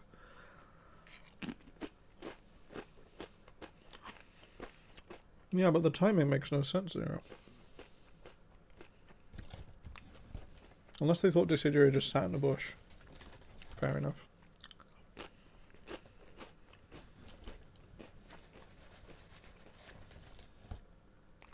He's watched fishing, he can't even move back. Yeah.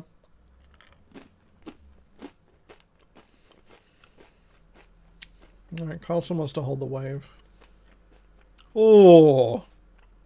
I think committing the flash might be better. You need to suppress Riven in this matchup. It only gets worse for Renekton over time. It doesn't start particularly well.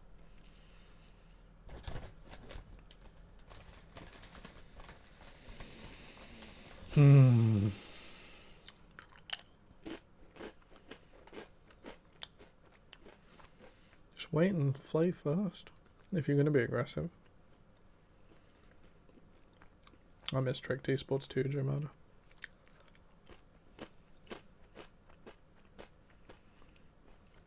Alright. Okay, Aero.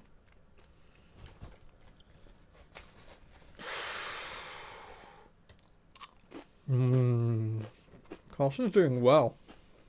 Really, really well.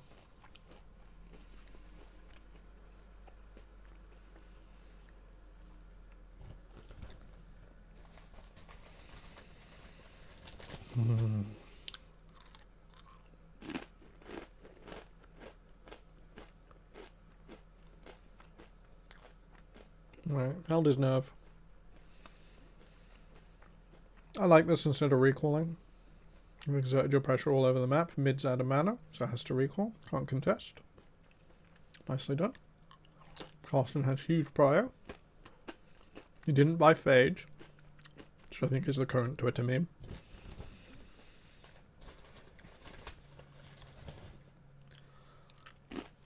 Right, we're going to go kill the Riven. What's a shot? You definitely need to keep the pressure on the Riven. You give it too long, she gets it all straight back. Okay. Kick into Thresh, a bit too much. Did Aero's combo get blocked? He's behind Crash. He's not quite in position. Naireki's mid is light to that play. Maybe try not to telegraph. Need the full map to check.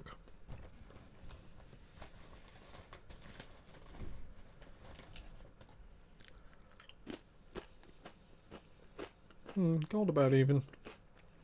Like Astralis do scale. Kind of hope I focused on the Riven because it's different, but you know, Corky Ziggs, it's a lot of magic damage. Traxa has bought Phage.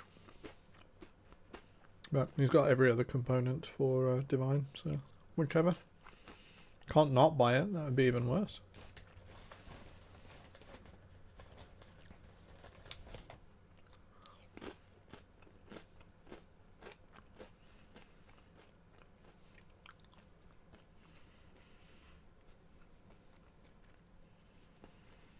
Oh yeah, it's just a quite interesting topic too. He don't see anything. You still buy Phage if you can't buy anything else. But you buy the Kindle Gem first, or the Sheen first. Maybe Boots 1.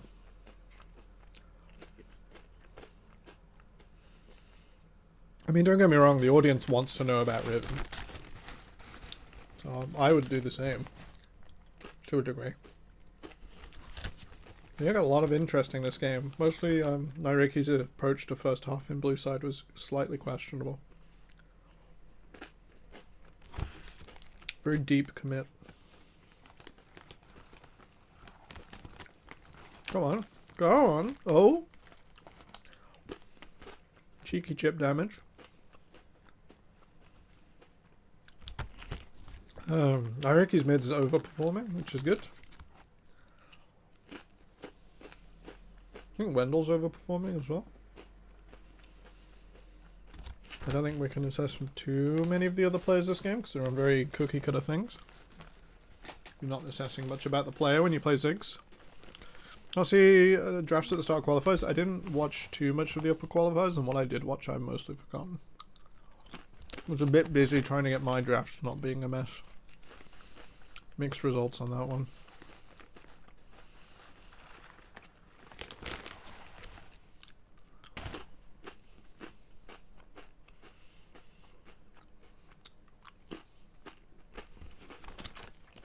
Yeah, at least you got to play in the upper qualifiers. Upper. Wait, did you play in the upper qualifiers or open? Don't remember. Wait, you're here. You had to play in the closed.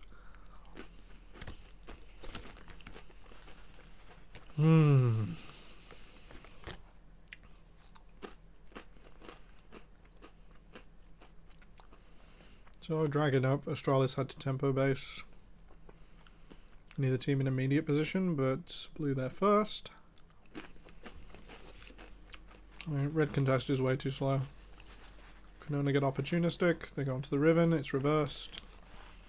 Bit of a waste of time for red, should have been in your jungle.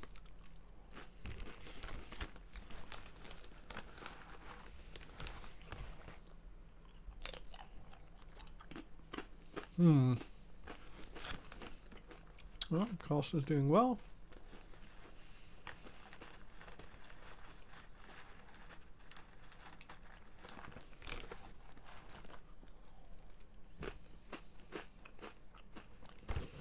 Resolve just the X7 so we made it. Yeah. Went through the hard teams in scrims. Didn't go through Turkish. It wasn't Turkish business. It was Swedish TBA and officials. I was so upset. I think of the teams in Div 2, Lucent beat 4 out of 5 of them in scrims handily.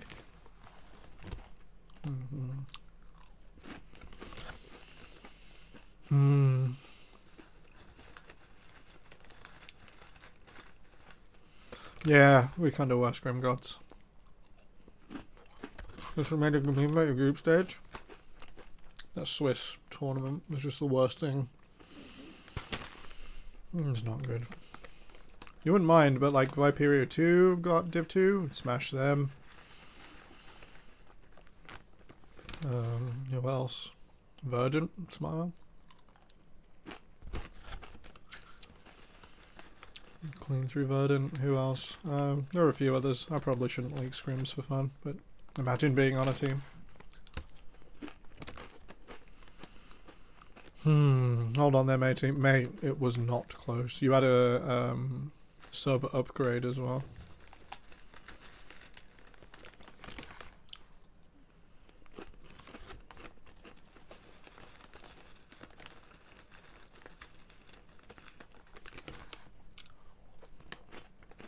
Old roster, I give Donart's Lee Sin. It still wasn't close.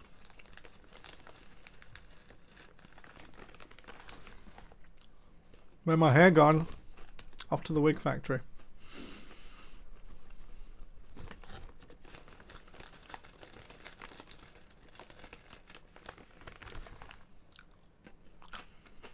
Thank you.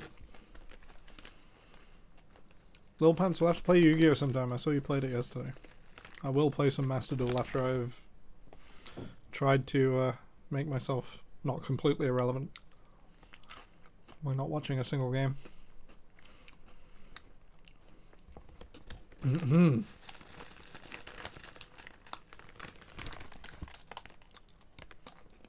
will finish these one day.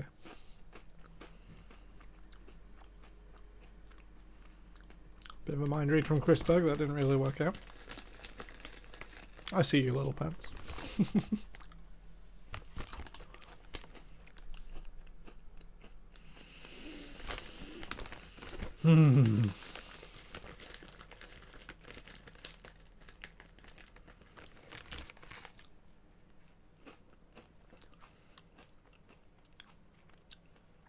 Man, that game is too hard. I picked the synchro deck at the start and took 7 attempts to be the first guy. What? I'm pretty sure the first guy just throws.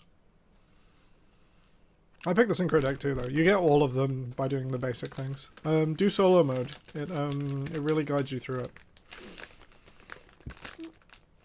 it. Like, all the decks are really not strong, but they can be made strong quite quickly.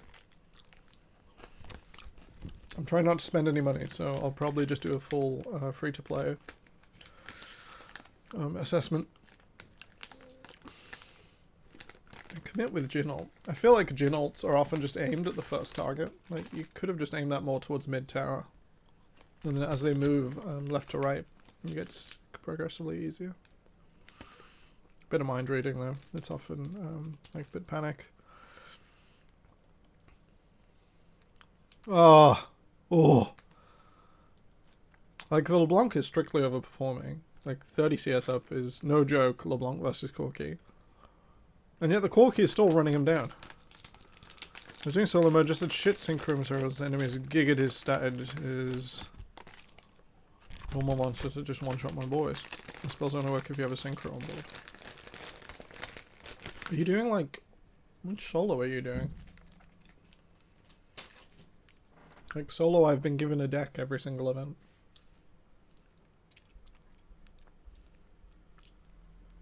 You might like the Monarch one. The deck you get after the Monarch one is nearly there for Monarch Stun, and that's, like, really fun and quite simple. Everything searches everything, and then it really beats stuff like the Synchro decks, because locks them out the extra and then has bigger, simple beat sticks. With dragons. Fair enough. Okay. Teleport in does start the bigger fight. They've committed a lot, but blue are collapsing. So unless they find something on the back of this, this is a straight loss for Nairiki. Could have held the Mega Inferno Bomb, carried on to next tower with the next wave. Maybe too soon.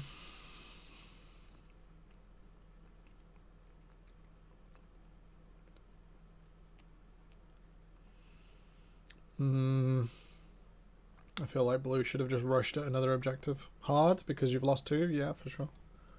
Maybe deep vision topside and then play for Baron afterwards. But, like, your losses are guaranteed no matter where you go.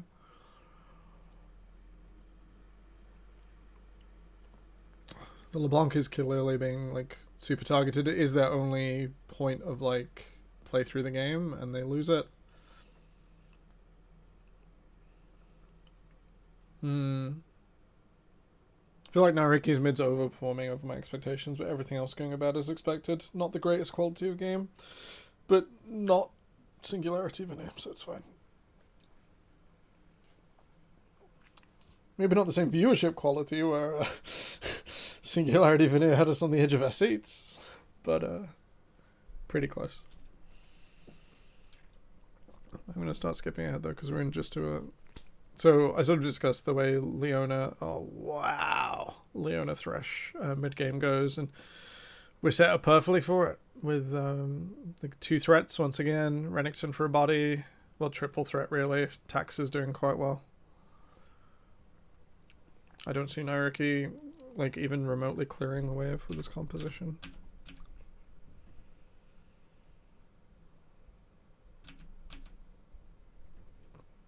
They can barely hold the fight together.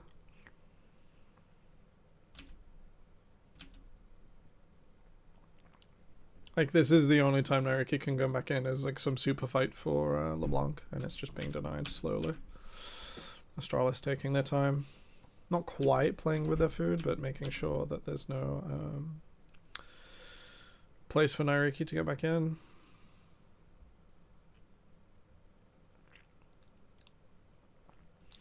So Wendell overextends. This is the sort of thing LeBlanc can play to. Patoska goes down just in the presence of Carlsen.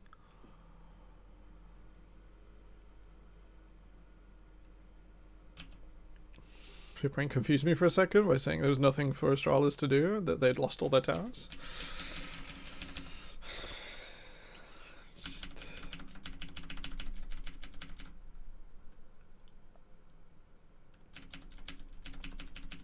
Good job, Wendell.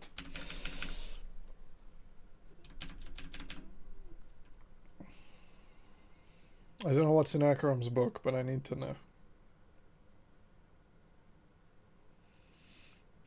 Yeah, I don't know what that draft was. We'll see.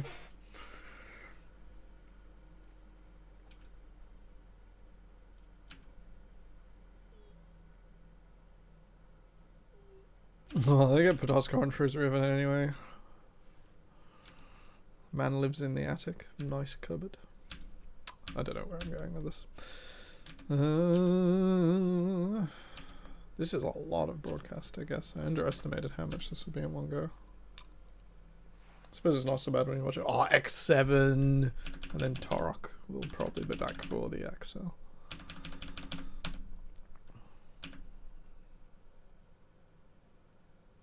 So this is a top table match. These are two top... Oh no, wait. Riddle X7. So middle pack, likely upper end against likely number one team. The last one is middle.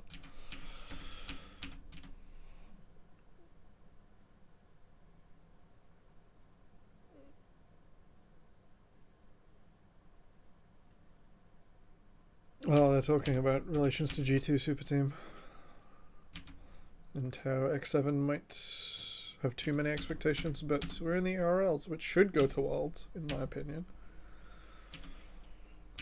Could you imagine KCO, like, X7 going through Worlds plans? They should just be like a few more play-in spots.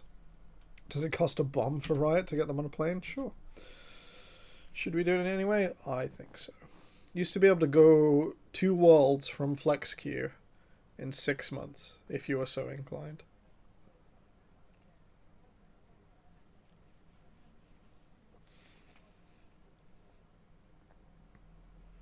We're talking about Jinx for reasons, just because it's been in every game so far. Not sure I agree. The draft is also looking more controlled from Blue this time. X7 bad in Italy, probably to mess with the coach. I don't know, maybe MC plays it. Not familiar. Diana removal pretty important, because it's just the best thing on this patch. Jinx again. That's alright. Clearly it's the pattern. Yeah. Hecarim, target access. It's not the... So Hecarim's like greedy target access. He gets to the target, he kills them. Whereas stuff like Jarvan is selfless. Where he gets target access. Please come and help me, my friends. Yeah. I like X7's meta read already.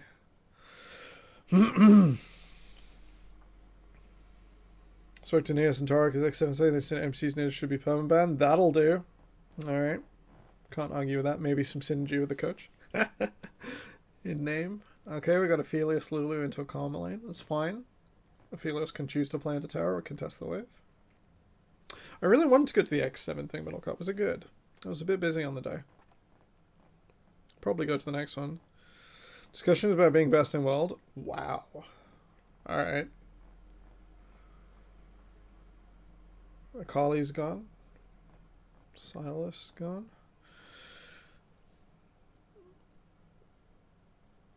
Goldbook's going over why Hecarim is poor defense. The truth is, he used to be decent defense when his ult was a decent snap cast, so you could just cast it pretty much on top of yourself.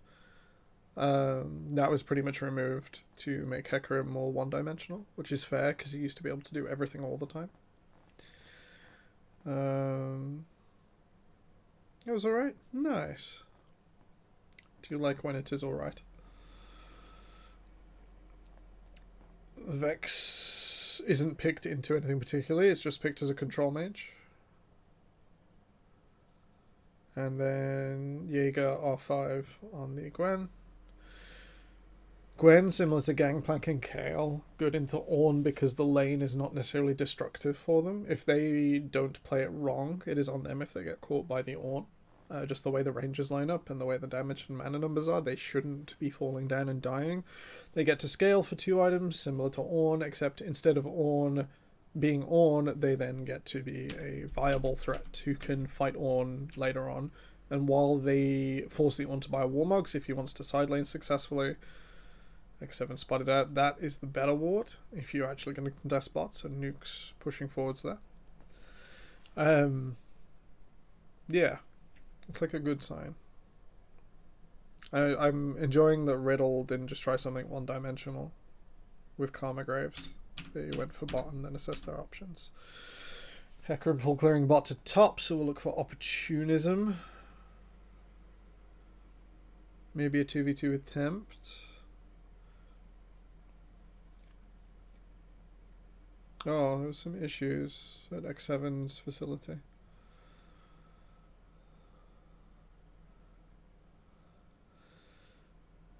So Graves does play similar to Italy, in which you hoover up the jungle real fast. Graves pushes less buttons than Italy, but does the same thing. And then look to be like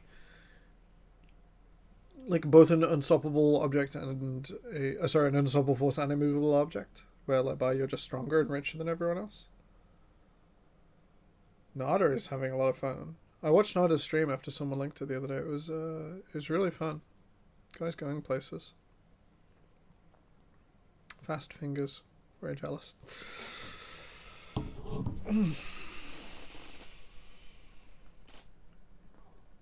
He really is. Yeah, it's pretty good gameplay.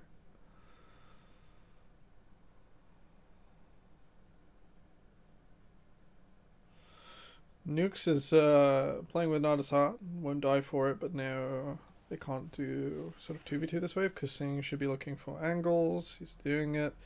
Challenger in 5 rolls on Nada. What? Well, hopefully he does better than Magic Felix does. Did. Don't know what happened to Magic Felix. Stop, I need to find out what happened to Magic Felix.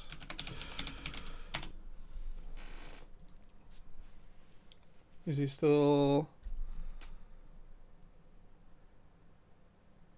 I'm just remembering, yeah, very correct. Oh, like, I'm not gonna know, am I? Did he... So, played for Astralis for a few games, then what happened? No team? This guy played ladder an insane amount. Went through all of these teams. Played on Fnatic at Worlds to fill in. Can't remember why this was. There was some sort of situation. I think it was family for Caps. Was it Caps? Can't remember. Back to Fnatic Rising. Back to Fnatic Academy. No, I'm reading this the wrong way. Back to Academy.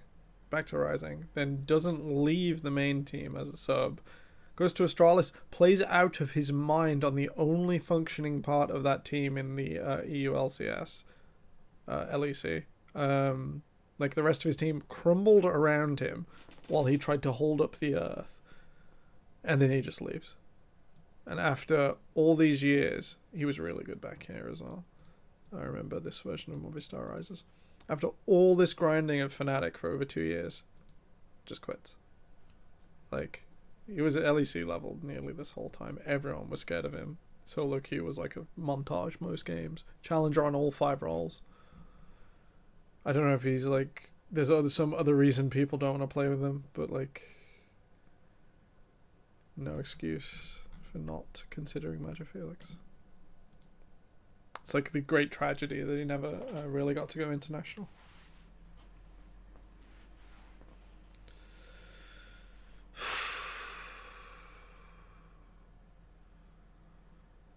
He thought about it, didn't he? Thought about it. Diego, of course. Smitty J of old. Fantastic Jax. I think he's a bit more versatile these days. Was it Jackson Rengar he was known for? I think it was Jackson Rengar.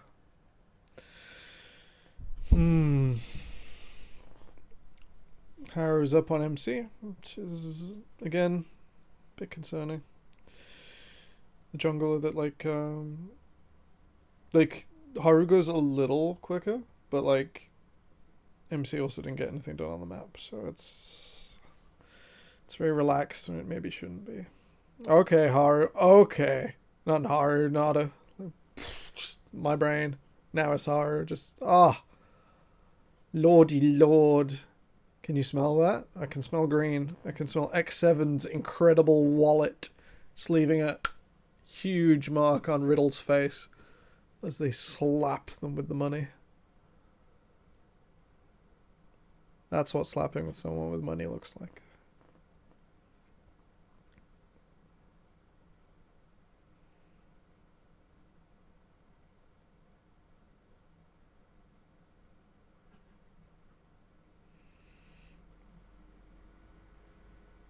It's not a bad trade if he's got pot stacks on slow queue. Like,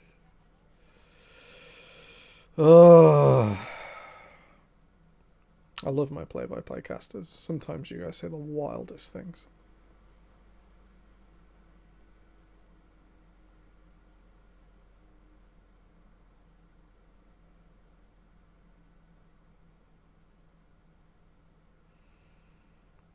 Yeah, he was spotted. I don't think... Yep. He can't go there, and Jaeger's just gonna, like, stamp his mark on top. The Graves that wanted to contest now can't even contest top lane. Holy moly. Okay. Alright. Bit overexcited. Bit too much. Bit too much.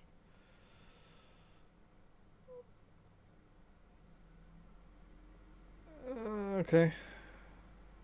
Alright. Can see double herald? Yes.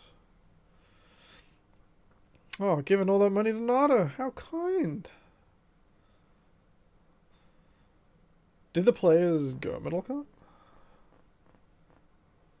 If you got to meet Haru and Tempt, I'm very jealous. And then apparently I'm jealous if you got to meet Nada as well. Dude's a bit insane. It's a little bit good. Yeah, all 5 were there. Oh. Well, as long as they're doing media relations properly, that sounds good. I'm always worried when it's like, yeah, we had access to all the players. It's like, that's good. But I remember days of yore when that was more of a distraction for the players than it should have been. But I think it appears Hi-Rev is still making all the correct decisions. Hyper 1v1 Haru on Italy. Did Hyper win? I'm not sure I believe you. Yeah, alright. Well, Hyper is peaked. I get a 5v5 game? Like a pro, like the 1v1 that matters, not some sort of not some like sterile ARAM. Oh my lord. I don't think Haru cares if he dies there. Like you've just brutally murdered your opponents. Like, okay. Alright, that will do. Gwen is immune. Just enough. I think she's away. Nope. Alright, Riddle not going down without a fight, but it's a bit one-sided.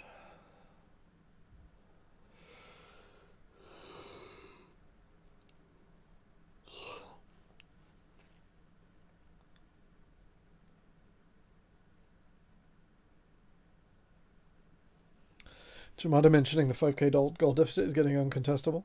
There are moments maybe where slow Q can stop the approach segment. So stop Haru getting into good ult position, stop Tempt being able to just dash forwards. One weakness of Vex is you don't go invincible, and there aren't many. Oops, a daisy, punch the microphone again. There aren't many like safety options once you like jump yourself in on top of your opponent. So the crown helps. Zhonya's will help. But you can just explode Vex as their mid laner and all their money flies towards you. Victor can help with this. You sort of cast the E as they come forwards, and Vex can't like steer in ulti.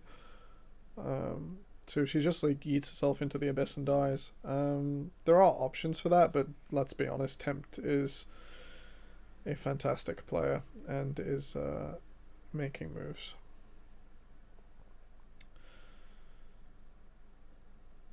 When you're this far ahead, doesn't matter, you're assigning your control mage off to the side. Vex can also play sides better than most control mages. Just owing to the personal... it's called personal space, the shield and immediate fear around. Like, the cooldown on the passive and that ability is just so short that you get, like, get out of jail free cards. Quite often. And it's good. It's good for side lanes.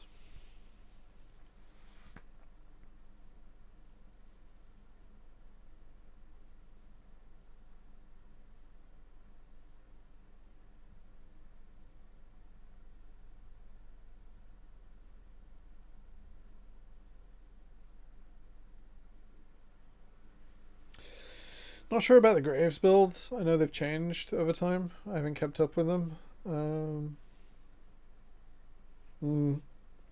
If this MC guy is like a high challenger and is doing this all the time, then we presume it's not the worst thing in the world. Jaeger takes off, wow, like 40% on health with an empowered Q. Not bad at all. Ornn did the chem tank stuff, which has been removed this morning.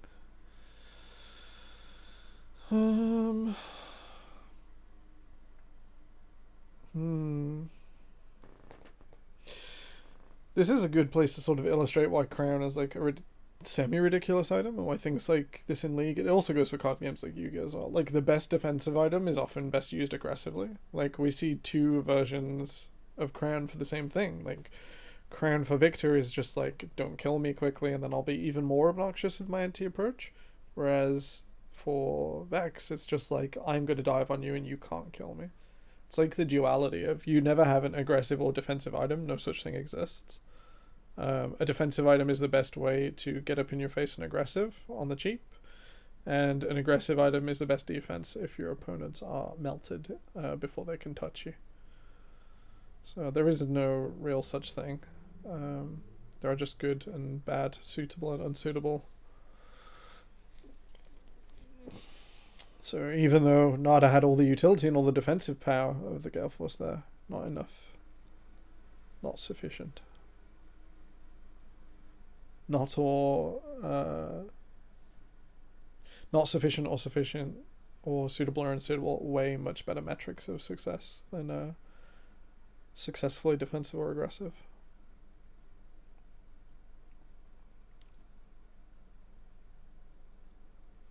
Just watching Haru and Tem play is kind of crazy. Every little like hesitancy you normally see like just in a comp game from 5 humans trying to work together, it's just not fucking present.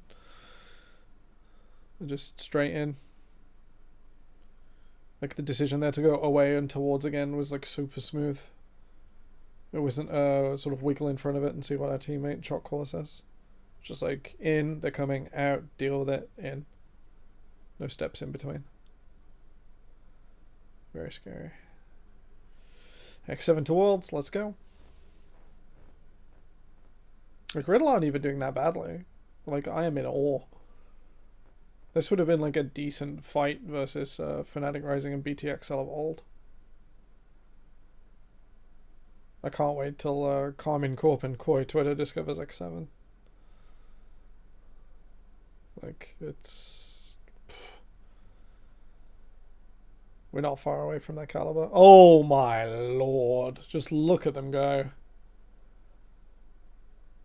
IRAV taking it straight to the bank. Like, just a 2-man operation. Jaeger's running away with the rest of it. He's still got... Oh my God, so much movement. It's completely brutal.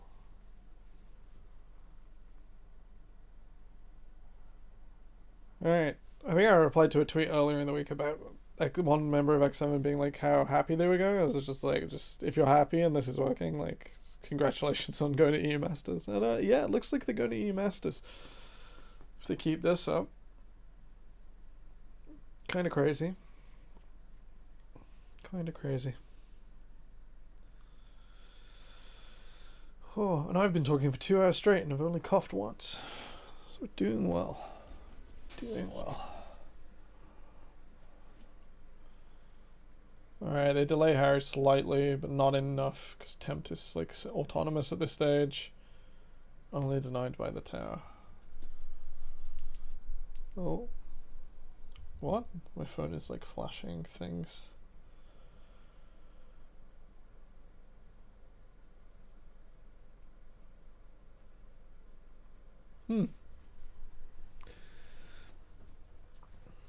Alright, I've been very light on actual criticism in this game because it is pretty much a mismatch. That's not Riddle doing badly. Should remember that. Let's take this through slower. So Faithican stuck the wrong side of the wall. Nuke's trying to support him, but it's pretty doomed. It looked like Faithican... I'm going to go back over that. It looks like he thinks his own Victor's stuff is like holding him there. Does he just forget? So yeah, he's like, oh, it's the fear. The fear from Tempt just completely nails it.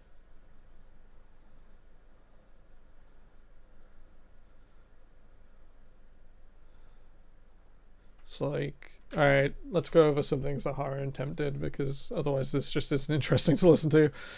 Haru just takes at the front. You notice Tempt waits until Haru is out again, then comes forwards. This is also what Haru is doing with Smitty J, so this is more advanced. They're forcing their opponents, because all of these are pretty much autonomous champions with a big lead at this stage.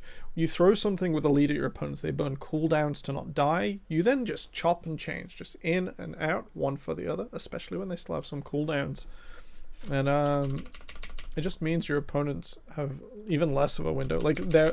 In that fight, there is no shockwave for Miura to just turn a fight around. It doesn't exist because they aren't spacing out to dodge shockwave. They're spacing out to spread their advantage even wider and like make it impossible to fight back. So that's a comparison between our first and most recent game. And a pretty big commentary on the level these teams are playing at.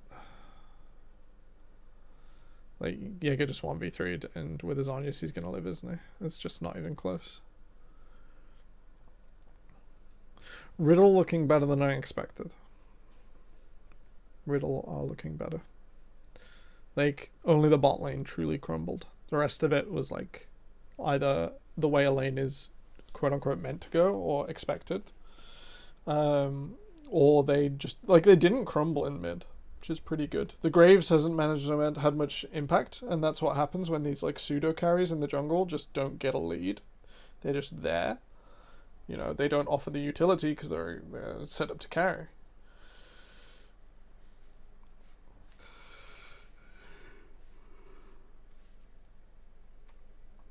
Like, Aru's enjoying himself. I hope they're enjoying Europe, because I'd like to watch this more often. That was good. Strong gameplay. I'm going to start skipping ahead a bit more aggressively because my brain. Someone summon Tarok, it's time to judge XL. Although everything is aligning with my power ranking so far, so I'm not surprised. Someone has left me a piece of cake at work. Gorgeous. Absolutely gorgeous. And I do want to play some Yu-Gi-Oh! Some stage.